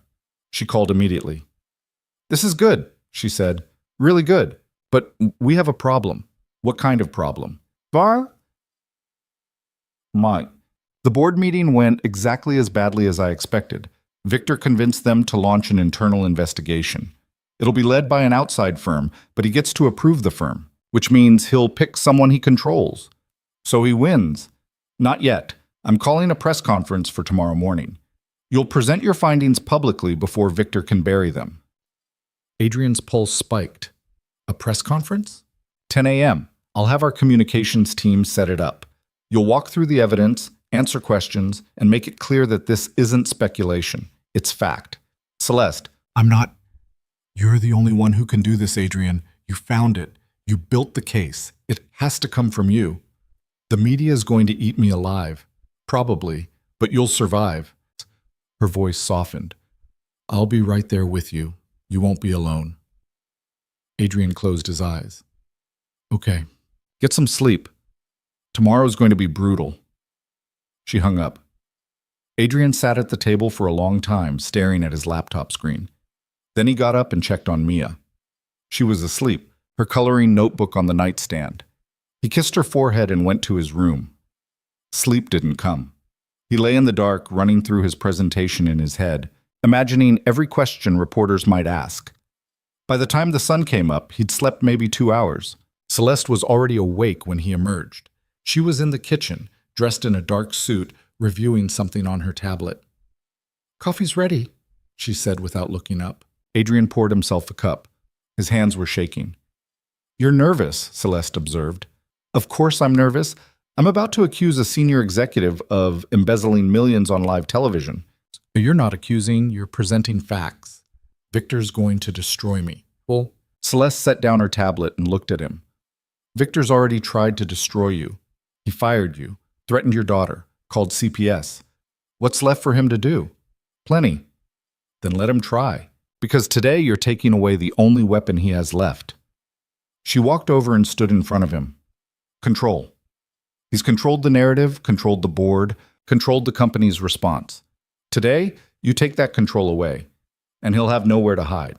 Adrian wanted to believe her, but the fear was still there, coiled tight in his chest. Celeste reached out and straightened his collar. The gesture was so intimate and unexpected that Adrian forgot to breathe. You've got this, she said quietly, and if you don't, I'll be standing right next to you. She stepped back. We leave in 30 minutes. Get dressed. The press conference was held in a hotel ballroom downtown. By the time Adrian arrived, the room was packed. Reporters, cameras, tech bloggers, financial analysts. Celeste's communications team had set up a podium with the Laurent Technologies logo behind it. Adrian felt like he was walking to his own execution. Celeste was already there, talking to her PR director. When she saw Adrian, she excused herself and walked over. You ready? No. Good. Nervous people make fewer mistakes. She handed him a bottle of water. I'll introduce you. You present the findings. Keep it factual. Don't speculate. And don't let them bait you into making emotional statements. Answer what you can. Defer what you can't. What if they ask about Marcus Chen? Tell them you don't know him well enough to comment on his allegations. Keep the focus on your evidence, not his. Adrian nodded. His throat felt like sandpaper. Celeste checked her watch. It's time. They walked to the front of the room together. The crowd quieted. Cameras clicked. Adrian saw reporters from outlets he recognized. Business journalists who'd covered Laurent Technologies for years. All of them watching him like he was a specimen under glass. Celeste stepped up to the podium. Her voice was clear, authoritative. Thank you for coming. I'm going to keep my opening remarks brief. Over the past several weeks, significant financial irregularities have been discovered within Laurent Technologies. These irregularities were identified by Adrian Vale, a consultant we brought in to review our subsidiary operations. Mr. Vale has compiled extensive evidence documenting systematic fraud involving inflated vendor contracts, shell companies, and misappropriated funds. Today, he'll be presenting those findings. After his presentation, we'll take questions. She stepped aside. Adrian took her place at the podium. The room felt like it was closing in.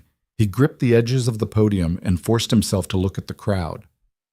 My name is Adrian Vale, he began. His voice sounded steadier than he felt. 3 weeks ago, I was hired to analyze the financial performance of FinPoint, a Laurent Technologies subsidiary. What I found was evidence of systematic embezzlement totaling nearly $15 million over 2 years. He pulled up the first slide on the screen behind him, a chart showing vendor payments over time. These payments were made to 3 primary vendors. All 3 companies share the same business address. That address is a building owned by the brother-in-law of Victor Hale, Laurent Technologies' VP of Strategic Acquisitions. Murmurs rippled through the crowd. Camera flashes intensified. Adrian kept going. He walked them through the shell companies, the inflated contracts, the wire transfers, showed them how money flowed from Laurent Technologies into accounts controlled by Victor's family, then got distributed through a network designed to obscure the trail. He presented emails, corporate filings, bank records. Everything meticulously documented and sourced. By the time he finished, the room was silent. I have copies of this full report available for review, Adrian concluded. Everything I've presented today is verifiable and documented. Thank you. The silence broke. Reporters started shouting questions. Mr. Vale, has Victor Hale responded to these allegations? Have you filed a criminal complaint? Why didn't you go to the board first instead of the media? Celeste stepped back to the podium. We'll take questions one at a time. Yes, you in the blue jacket. A woman stood. Sarah Brennan, Tech Insider. Ms. Laurent, you're alleging that one of your senior executives committed fraud. Why didn't you catch this sooner? Celeste's expression didn't flicker. That's a fair question. The short answer is that the fraud was sophisticated and deliberately hidden. Once Mr. Vale identified the irregularities, we moved immediately to investigate. That investigation is ongoing. Is Victor Hale still employed by Laurent Technologies? Mr. Hale is currently on administrative leave pending the results of our internal investigation. Another reporter stood. Jonathan Hayes, Financial Times.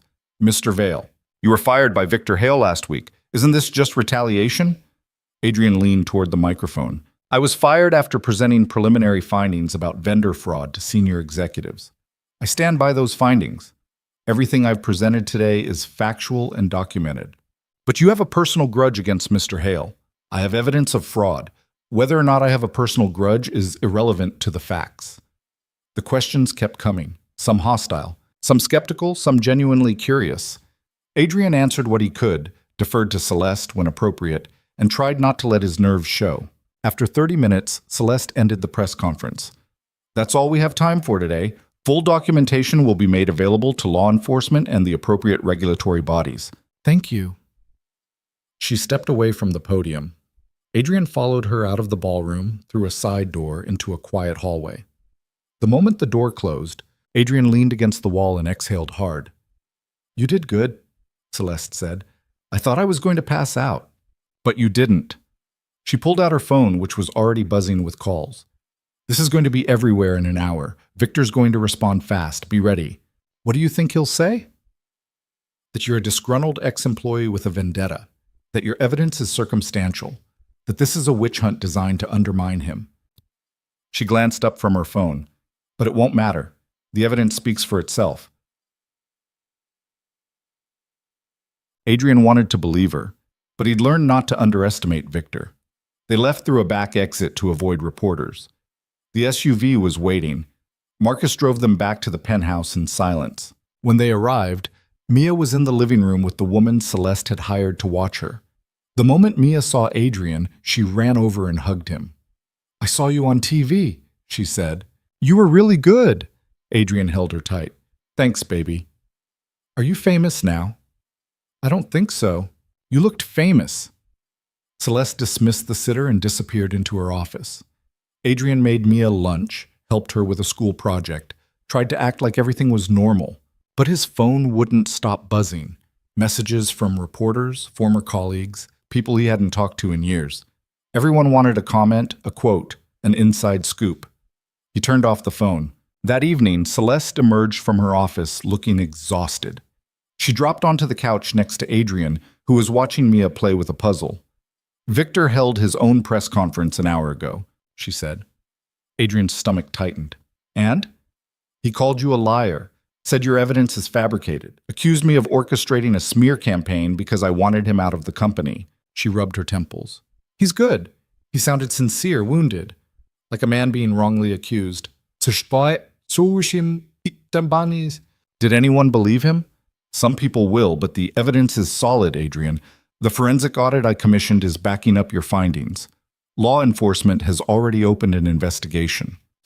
She looked at him. "Victor's done. He just doesn't know it yet." "When will he know it?" "Soon." Celeste stood. "I'm making dinner. Something easy. You two hungry?" They ate pasta again, the three of them around Celeste's dining table. Mia chattered about school, about the puzzle she'd finished, about a book she was reading. Celeste listened like every word mattered. After dinner, Mia fell asleep on the couch during a movie. Celeste covered her with a blanket and sat back down next to Adrian. "She's a good kid," Celeste said quietly. "She is. You're lucky to have her." "I know." They sat in silence for a while, watching Mia sleep. Finally, Celeste said, "After this is over, after Victor's dealt with and the investigations are done, what are you going to do?" Adrian hadn't thought that far ahead. "I don't know. Find another job, I guess. Try to rebuild. You could stay." He looked at her. "What?" "At Laurent Technologies, permanent position, Director of Financial Oversight, or something similar. You'd report directly to me.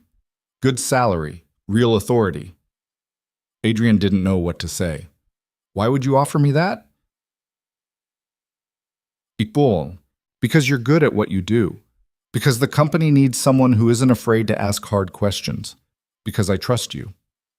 She paused. "And because I don't want you to leave." The last part hung in the air between them. Adrian met her eyes. "Celeste." His phone rang. The new one.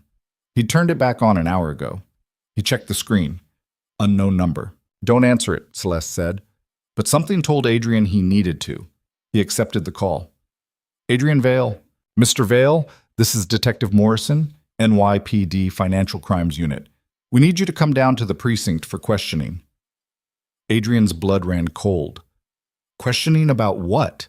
"About allegations that you manufactured evidence against Victor Hale as part of a blackmail scheme." "That's insane. I didn't—" "Sir, you're not under arrest, but we need your cooperation. Can you come in tomorrow morning?" Adrian looked at Celeste. She was watching him, her expression tight. "I'll be there," he said. "With my attorney." He hung up. "Victor's trying to flip this," Celeste said immediately. "Make you the criminal instead of him." "Can he do that?" "He's going to try." She stood and grabbed her phone. "I'm calling Rebecca. She'll meet you at the precinct tomorrow." Adrian sat back, feeling the walls close in again. Victor wasn't done. Not even close. And Adrian was starting to realize that exposing the truth might not be enough to stop him. The precinct smelled like stale coffee and bureaucracy.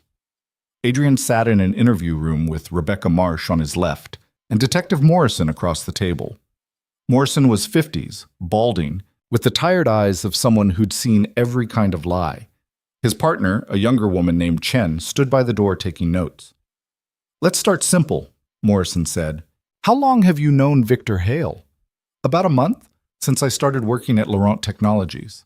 "And in that month you accused him of embezzling $15 million. "I didn't accuse him. I found evidence." Morrison leaned back. "Mr. Hale claims you approached him weeks ago demanding money in exchange for burying your findings. When he refused, you went public." Adrian felt his jaw tighten. "That's a complete lie." "Is it? Because we have an email from your account to Mr. Hale's personal address sent 2 weeks ago outlining exactly that arrangement." Rebecca cut in immediately. "I'd like to see that email." Morrison slid a printout across the table. Adrian stared at it. The email address was his. The message detailed a payment structure, amounts, offshore accounts, everything laid out like a professional extortion scheme. "I didn't write this," Adrian said. "It came from your email. Then someone hacked my account." "That's convenient." Rebecca picked up the printout. "Detective, this email originated from an IP address in Baltimore. My client hasn't been to Baltimore in 3 years. I can provide travel records, credit card statements, anything you need to verify his location on the date this was sent." Morrison exchanged a glance with his partner. "We'll need those records. You'll have them by end of business today." Rebecca stood. "Unless you're planning to charge my client with something, we're done here." "Oh." Morrison didn't move. "Mr. Vale, I've been doing this job 20 years. I know when someone's being set up. But I also know that corporate fraud cases are complicated. People lie. Evidence gets manipulated, and everyone's got an agenda." He tapped the printout. "So I'm going to investigate this thoroughly. And if I find out you're playing games, you'll regret it." "I'm not playing games," Adrian said. "Then you've got nothing to worry about." Outside the precinct, Rebecca made 3 phone calls before they'd even reached the car. Adrian stood on the sidewalk, watching traffic, feeling like the ground kept shifting under his feet. "Victor's desperate," Rebecca said when she hung up. "That email is sloppy work. Whoever forged it didn't cover their tracks well enough. We'll prove it's fake." "How long will that take?" "Days, maybe a week." She looked at him. "Can you hold out that long?" Adrian thought about Mia, about Celeste, about everything riding on him not breaking. "I don't have a choice." When he got back to the penthouse, Celeste was on the phone with someone. When he got back to the her voice sharp. She saw Adrian and held up a finger. He went to check on Mia, who was reading on the couch. "How was your morning?" she asked, not looking up from her book. "Fine. How's yours?" "Miss Celeste let me have ice cream for breakfast." Adrian raised an eyebrow. "Did she now?" "She said sometimes you need ice cream to start the day right." Despite everything, Adrian smiled. "What are you reading?" Mia held up the book. "Some fantasy novel about dragons. It's really good. The main character's dad died, and she has to save the kingdom by herself." Something in Adrian's chest tightened. "That sounds like a big responsibility." "Yeah, but she's brave." Mia looked at him. "Like you." Adrian kissed the top of her head and went to find Celeste. She was in her office, staring at her computer screen. "The board's turning on Victor," she said without preamble. "2 more members called today. They want him out before this gets worse." "What about the blackmail allegation?" "Rebecca's already dismantling it. The email's a forgery. We'll prove it." She finally looked at him. "How are you holding up?" "I'm tired." "That's not what I asked." Adrian sat down. "I keep waiting for the other shoe to drop. For Victor to pull something else. For everything to fall apart. It won't." "You can't promise that." "No," Celeste agreed. "But I can promise I'm not going to let him win." That evening, while Mia was asleep, Adrian found himself on Celeste's balcony again. The city stretched out below, indifferent to his problems. He heard the door slide open behind him. "You're going to freeze out here," Celeste said. "I needed air."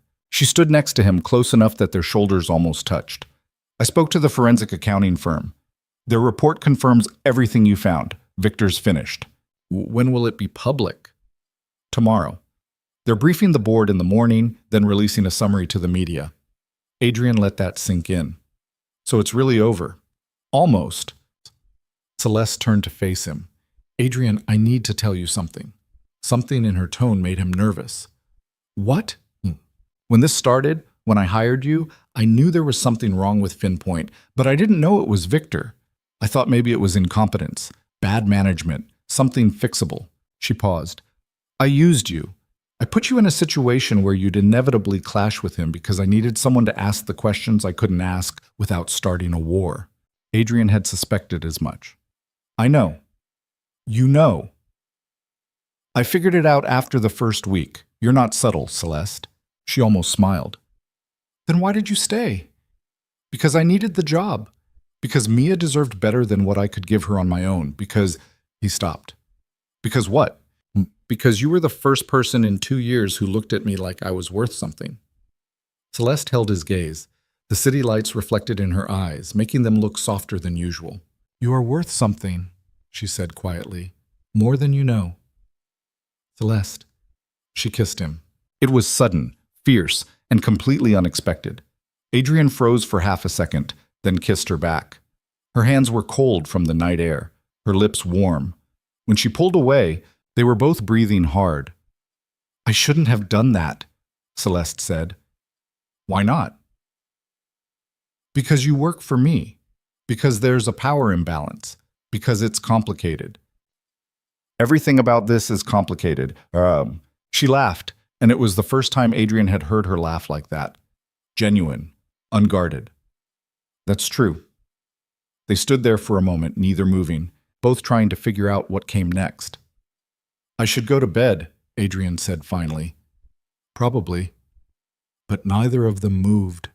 Finally, Celeste stepped back. This doesn't change anything. Tomorrow, we finish this. We take down Victor, we clear your name, and we figure out what comes after. And then what? I don't know, Celeste admitted. But I'd like to find out. Adrian went to bed but didn't sleep.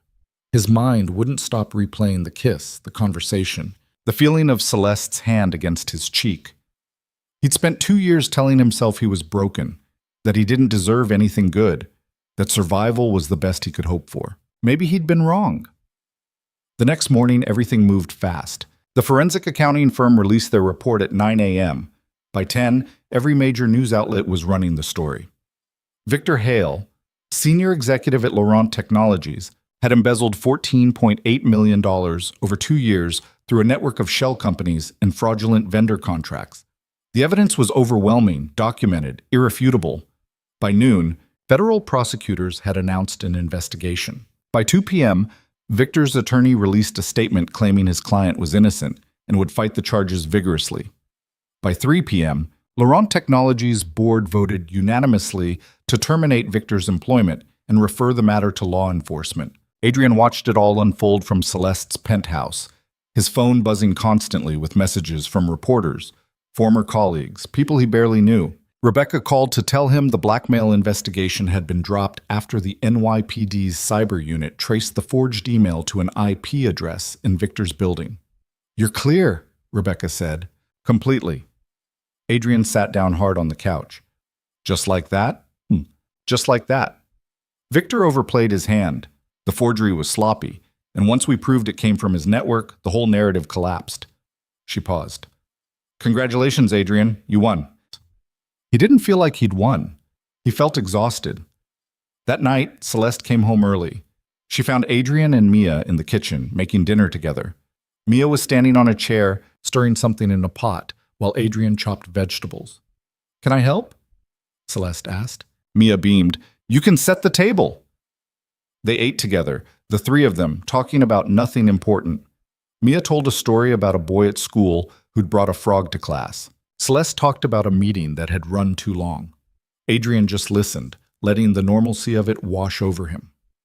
After Mia went to bed, Adrian and Celeste sat in the living room with wine. The board wants to offer you a permanent position, Celeste said. VP of Financial Integrity. You'd oversee all subsidiary audits, report directly to me, full benefits and equity. Adrian turned the wine glass in his hands. That's generous. It's what you've earned. What if I said no? Celeste looked at him sharply. Why would you say no? Because working for you is complicated now. after last night. It doesn't have to be, so. Yes, it does. Adrian set down his glass. Celeste, I'm grateful for everything you've done, for Mia, for giving me a chance when no one else would. But I can't be your employee and… He stopped, trying to find the right words. And what? And whatever this is between us, it's not fair to either of us. Celeste was quiet for a long time. So what are you saying? I'm saying I need to rebuild my life on my own terms. Not as someone you saved, not as someone who owes you everything. You don't owe me anything. I know, but it feels like I do. And that's the problem. Adrian looked at her. I care about you, Celeste, more than I probably should, but I need to figure out who I am after everything that happened. And I can't do that if I'm working for you. Celeste's jaw tightened. So you're leaving. I'm taking some time, finding my own path. He reached out and took her hand. But I'm not walking away from you, if you'll wait. How long? I don't know. A few months, maybe. Long enough to get back on my feet, find a job somewhere else. Give Mia some stability. And then we figure out what this is, without the power imbalance. Without me feeling like I'm just another problem you solved. Celeste pulled her hand away. That's not what you are to me. I know, but I need to believe it myself. She stood and walked to the window. Adrian watched her silhouette against the city lights. I don't know how to do this, she said finally. The waiting part, I'm not good at it. Neither am I. She turned around. If I wait and you decide I'm not worth the trouble, that's not going to happen. You don't know that. Adrian stood and walked over to her. You're right. I don't. But I know that I've spent 2 years surviving instead of living. And I don't want to do that anymore. I want to build something real. With you, with Mia, with whatever comes next. But I need to do it right. Celeste studied his face for a long moment. Then she nodded. Okay. Okay? I'll wait. But Adrian, if you disappear on me, I won't. Promise? Promise. She kissed him again, softer this time. When she pulled away, there were tears in her eyes. I'm terrified, she admitted. Of what? That you'll realize you're better off without me. Adrian touched her face. That's not possible. You don't know that either. Maybe not, but I'm willing to bet on it. 3 months later, Adrian was standing in the kitchen of a new apartment, small but clean, in a better neighborhood, making breakfast when his phone rang. Mr. Vale, this is Jennifer Santos from Archer Financial Group. We received your application for the senior analyst position. We'd love to schedule an interview. Adrian gripped the phone tighter. I'm available whenever works for you. He got the job 2 weeks later. Good salary, normal hours, room to grow. Nothing glamorous, but it was his. Mia loved the new apartment. She had her own room, decorated with posters she'd picked out herself. She'd made friends at her new school. She smiled more. Adrian had seen Celeste exactly 4 times since moving out. Coffee twice. Dinner once. One afternoon at a museum Mia had wanted to visit. Each time felt like testing the waters, figuring out who they were to each other without the weight of everything that had come before. It was slow, sometimes frustrating, but it felt right.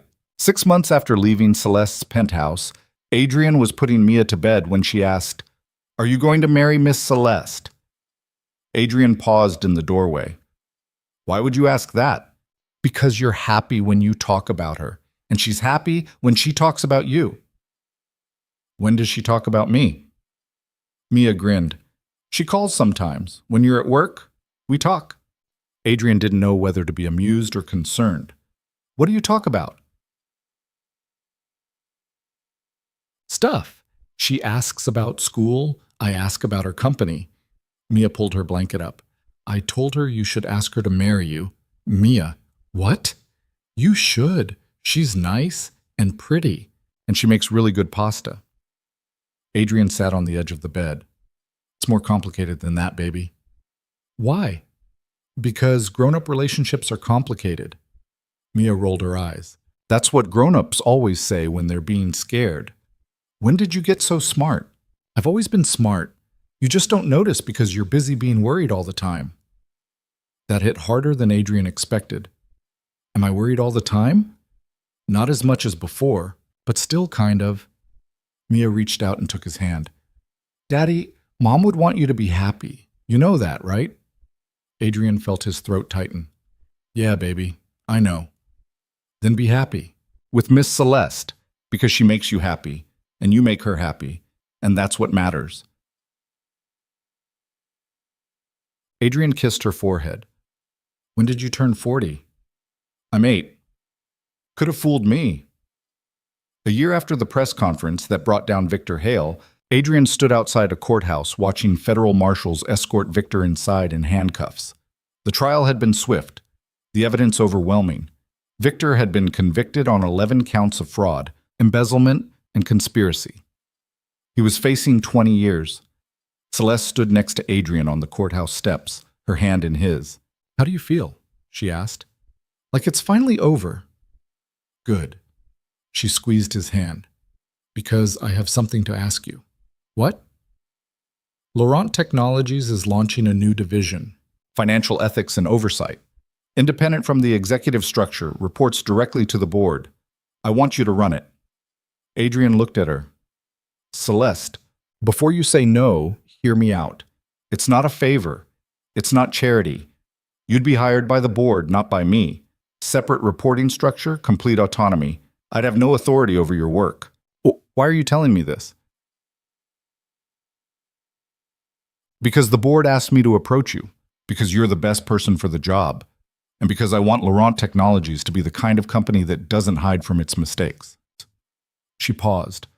But more than that, I want you to know that what we have isn't built on me saving you or you owing me. It's built on respect, on trust, on something real.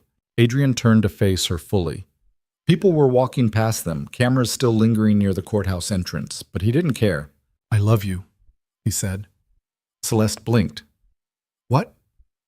I love you, I have for a while. I just needed to be sure I wasn't confusing gratitude with something else. But I'm sure now. Celeste's eyes filled with tears. You're terrible at timing. I know. We're standing outside a courthouse.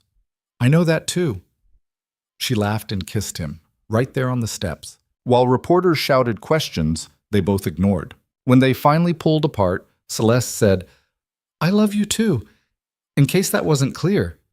It wasn't, actually. You're not great at expressing emotions. I'm working on it. I noticed.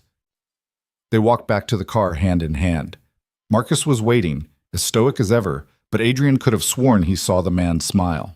3 years after that morning, on the frozen highway, Adrian stood in a hotel ballroom watching Mia give a speech to a room full of people who'd come to celebrate the opening of the Val Laurent Foundation.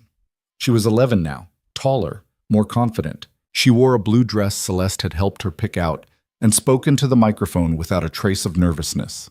My dad always says that the worst moments in life can become the best moments if you let other people help you, Mia said. He lost everything, and then someone stopped to help him when he needed it most. Now they're helping other people who lost everything too. Because that's what you're supposed to do. Help people when they're broken so they can put themselves back together. The room applauded. Adrian felt Celeste's hand slip into his. They'd gotten married 6 months ago. Small ceremony, just family and close friends. Mia had been the flower girl and cried through the entire thing. Celeste's vows had been practical and precise and absolutely perfect. Adrian's had been a mess of emotion he'd barely gotten through. The foundation had been Celeste's idea, a nonprofit focused on helping single parents rebuild after financial catastrophe. Job training, childcare assistance, legal support, financial counseling. Everything Adrian wished he'd had 2 years ago. She's good at this, Celeste murmured. She gets it from you. Please, she gets it from both of us. After the speeches, after the donors had mingled and the press had gotten their photos, Adrian found himself alone on a terrace overlooking the city same city that had almost broken him, the same city where he'd nearly given up. Celeste joined him a few minutes later, 2 glasses of champagne in her hands. Mia's holding court in there, she said. I think she might be a better public speaker than either of us. Definitely better than me. They stood in comfortable silence, watching the lights. Do you ever think about that night? Celeste asked. On the highway? All the time. I almost didn't stop. Marcus wanted to keep driving, said it wasn't safe. She took a sip of champagne. I'm glad I didn't listen. Me too. Do you ever wonder what would have happened if I had? If we'd just driven past? Atte? Adrian thought about it. I probably would have figured something out, called someone, waited for a tow truck, survived. That's what I did back then. Survived. And now? Now I'm living. There's a difference. Celeste smiled. There is. Adrian turned to face her. I was thinking about something Mia said in her speech, about broken things putting themselves back together. What about it? I don't think that's quite right. I don't think broken things put themselves back together. I think they become something new, something that includes the breaks and the scars and all the places they nearly shattered. He took her hand. I was broken when you met me, and I'm still broken in some ways, but I'm also whole in ways I never was before. Celeste's eyes were bright with tears she wouldn't let fall. You're going to make me cry at our own event. Sorry. No, you're not. You're right. I'm not. She laughed and kissed him, and somewhere inside, Mia was probably watching and rolling her eyes at how sappy her father had become. Later that night, after the event ended and they'd gone home to the townhouse they'd bought together, Adrian tucked Mia into bed. You did great tonight, he said. Thanks. I was really nervous. You didn't look nervous. That's because Miss Celeste taught me how to pretend. She said powerful people are usually just scared people who got good at hiding it. Adrian smiled. She's not wrong. Mia yawned. Daddy, are you happy? Yeah, baby, I'm happy. Good, you deserve it. So do you. I know, I'm pretty great. She grinned, then got serious. Do you think Mom would like Miss Celeste? The question caught Adrian off guard. He thought about his wife, about the woman she'd been, about what she would have wanted for him and Mia. Yeah, he said quietly. I think she would have loved her. Me too. Mia closed her eyes. Night, Daddy. Night, baby. He went downstairs to find Celeste on the couch, shoes off, reading something on her tablet. She looked up when he came in. She asleep? Almost. Adrian sat down next to her. Celeste set aside her tablet and curled against him. Thank you, she said. For what? For being patient with me. For giving me time to figure out how to be someone who lets people in. For not giving up when I was difficult. You're still difficult. I know, but you love me anyway. I do. They sat there in the quiet of their home, in the life they'd built from wreckage and second chances. The thing about being broken, Adrian had learned, was that you had two choices. You could stay broken, let it define you, let it become the only story you knew how to tell. Or you could pick up the pieces and build something new, something that acknowledged the breaks but wasn't limited by them. He'd chosen to build, and along the way, he'd found someone who'd been building too. Someone who understood that strength wasn't about never falling apart. It was about deciding to keep going even after everything shattered. Celeste fell asleep against his shoulder, her breathing even and peaceful. Adrian watched her sleep and thought about the frozen highway, the dead car, the moment when a stranger had stopped to help when she didn't have to. That moment had changed everything. Not because it was magic or fate or destiny, but because two broken people had chosen to see each other as worth saving. And in saving each other, they'd learned to save themselves. That was the real lesson, Adrian thought.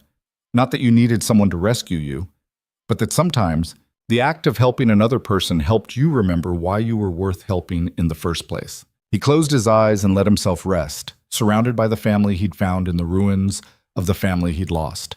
And for the first time in years, Adrian Vale felt like he was exactly where he was supposed to be,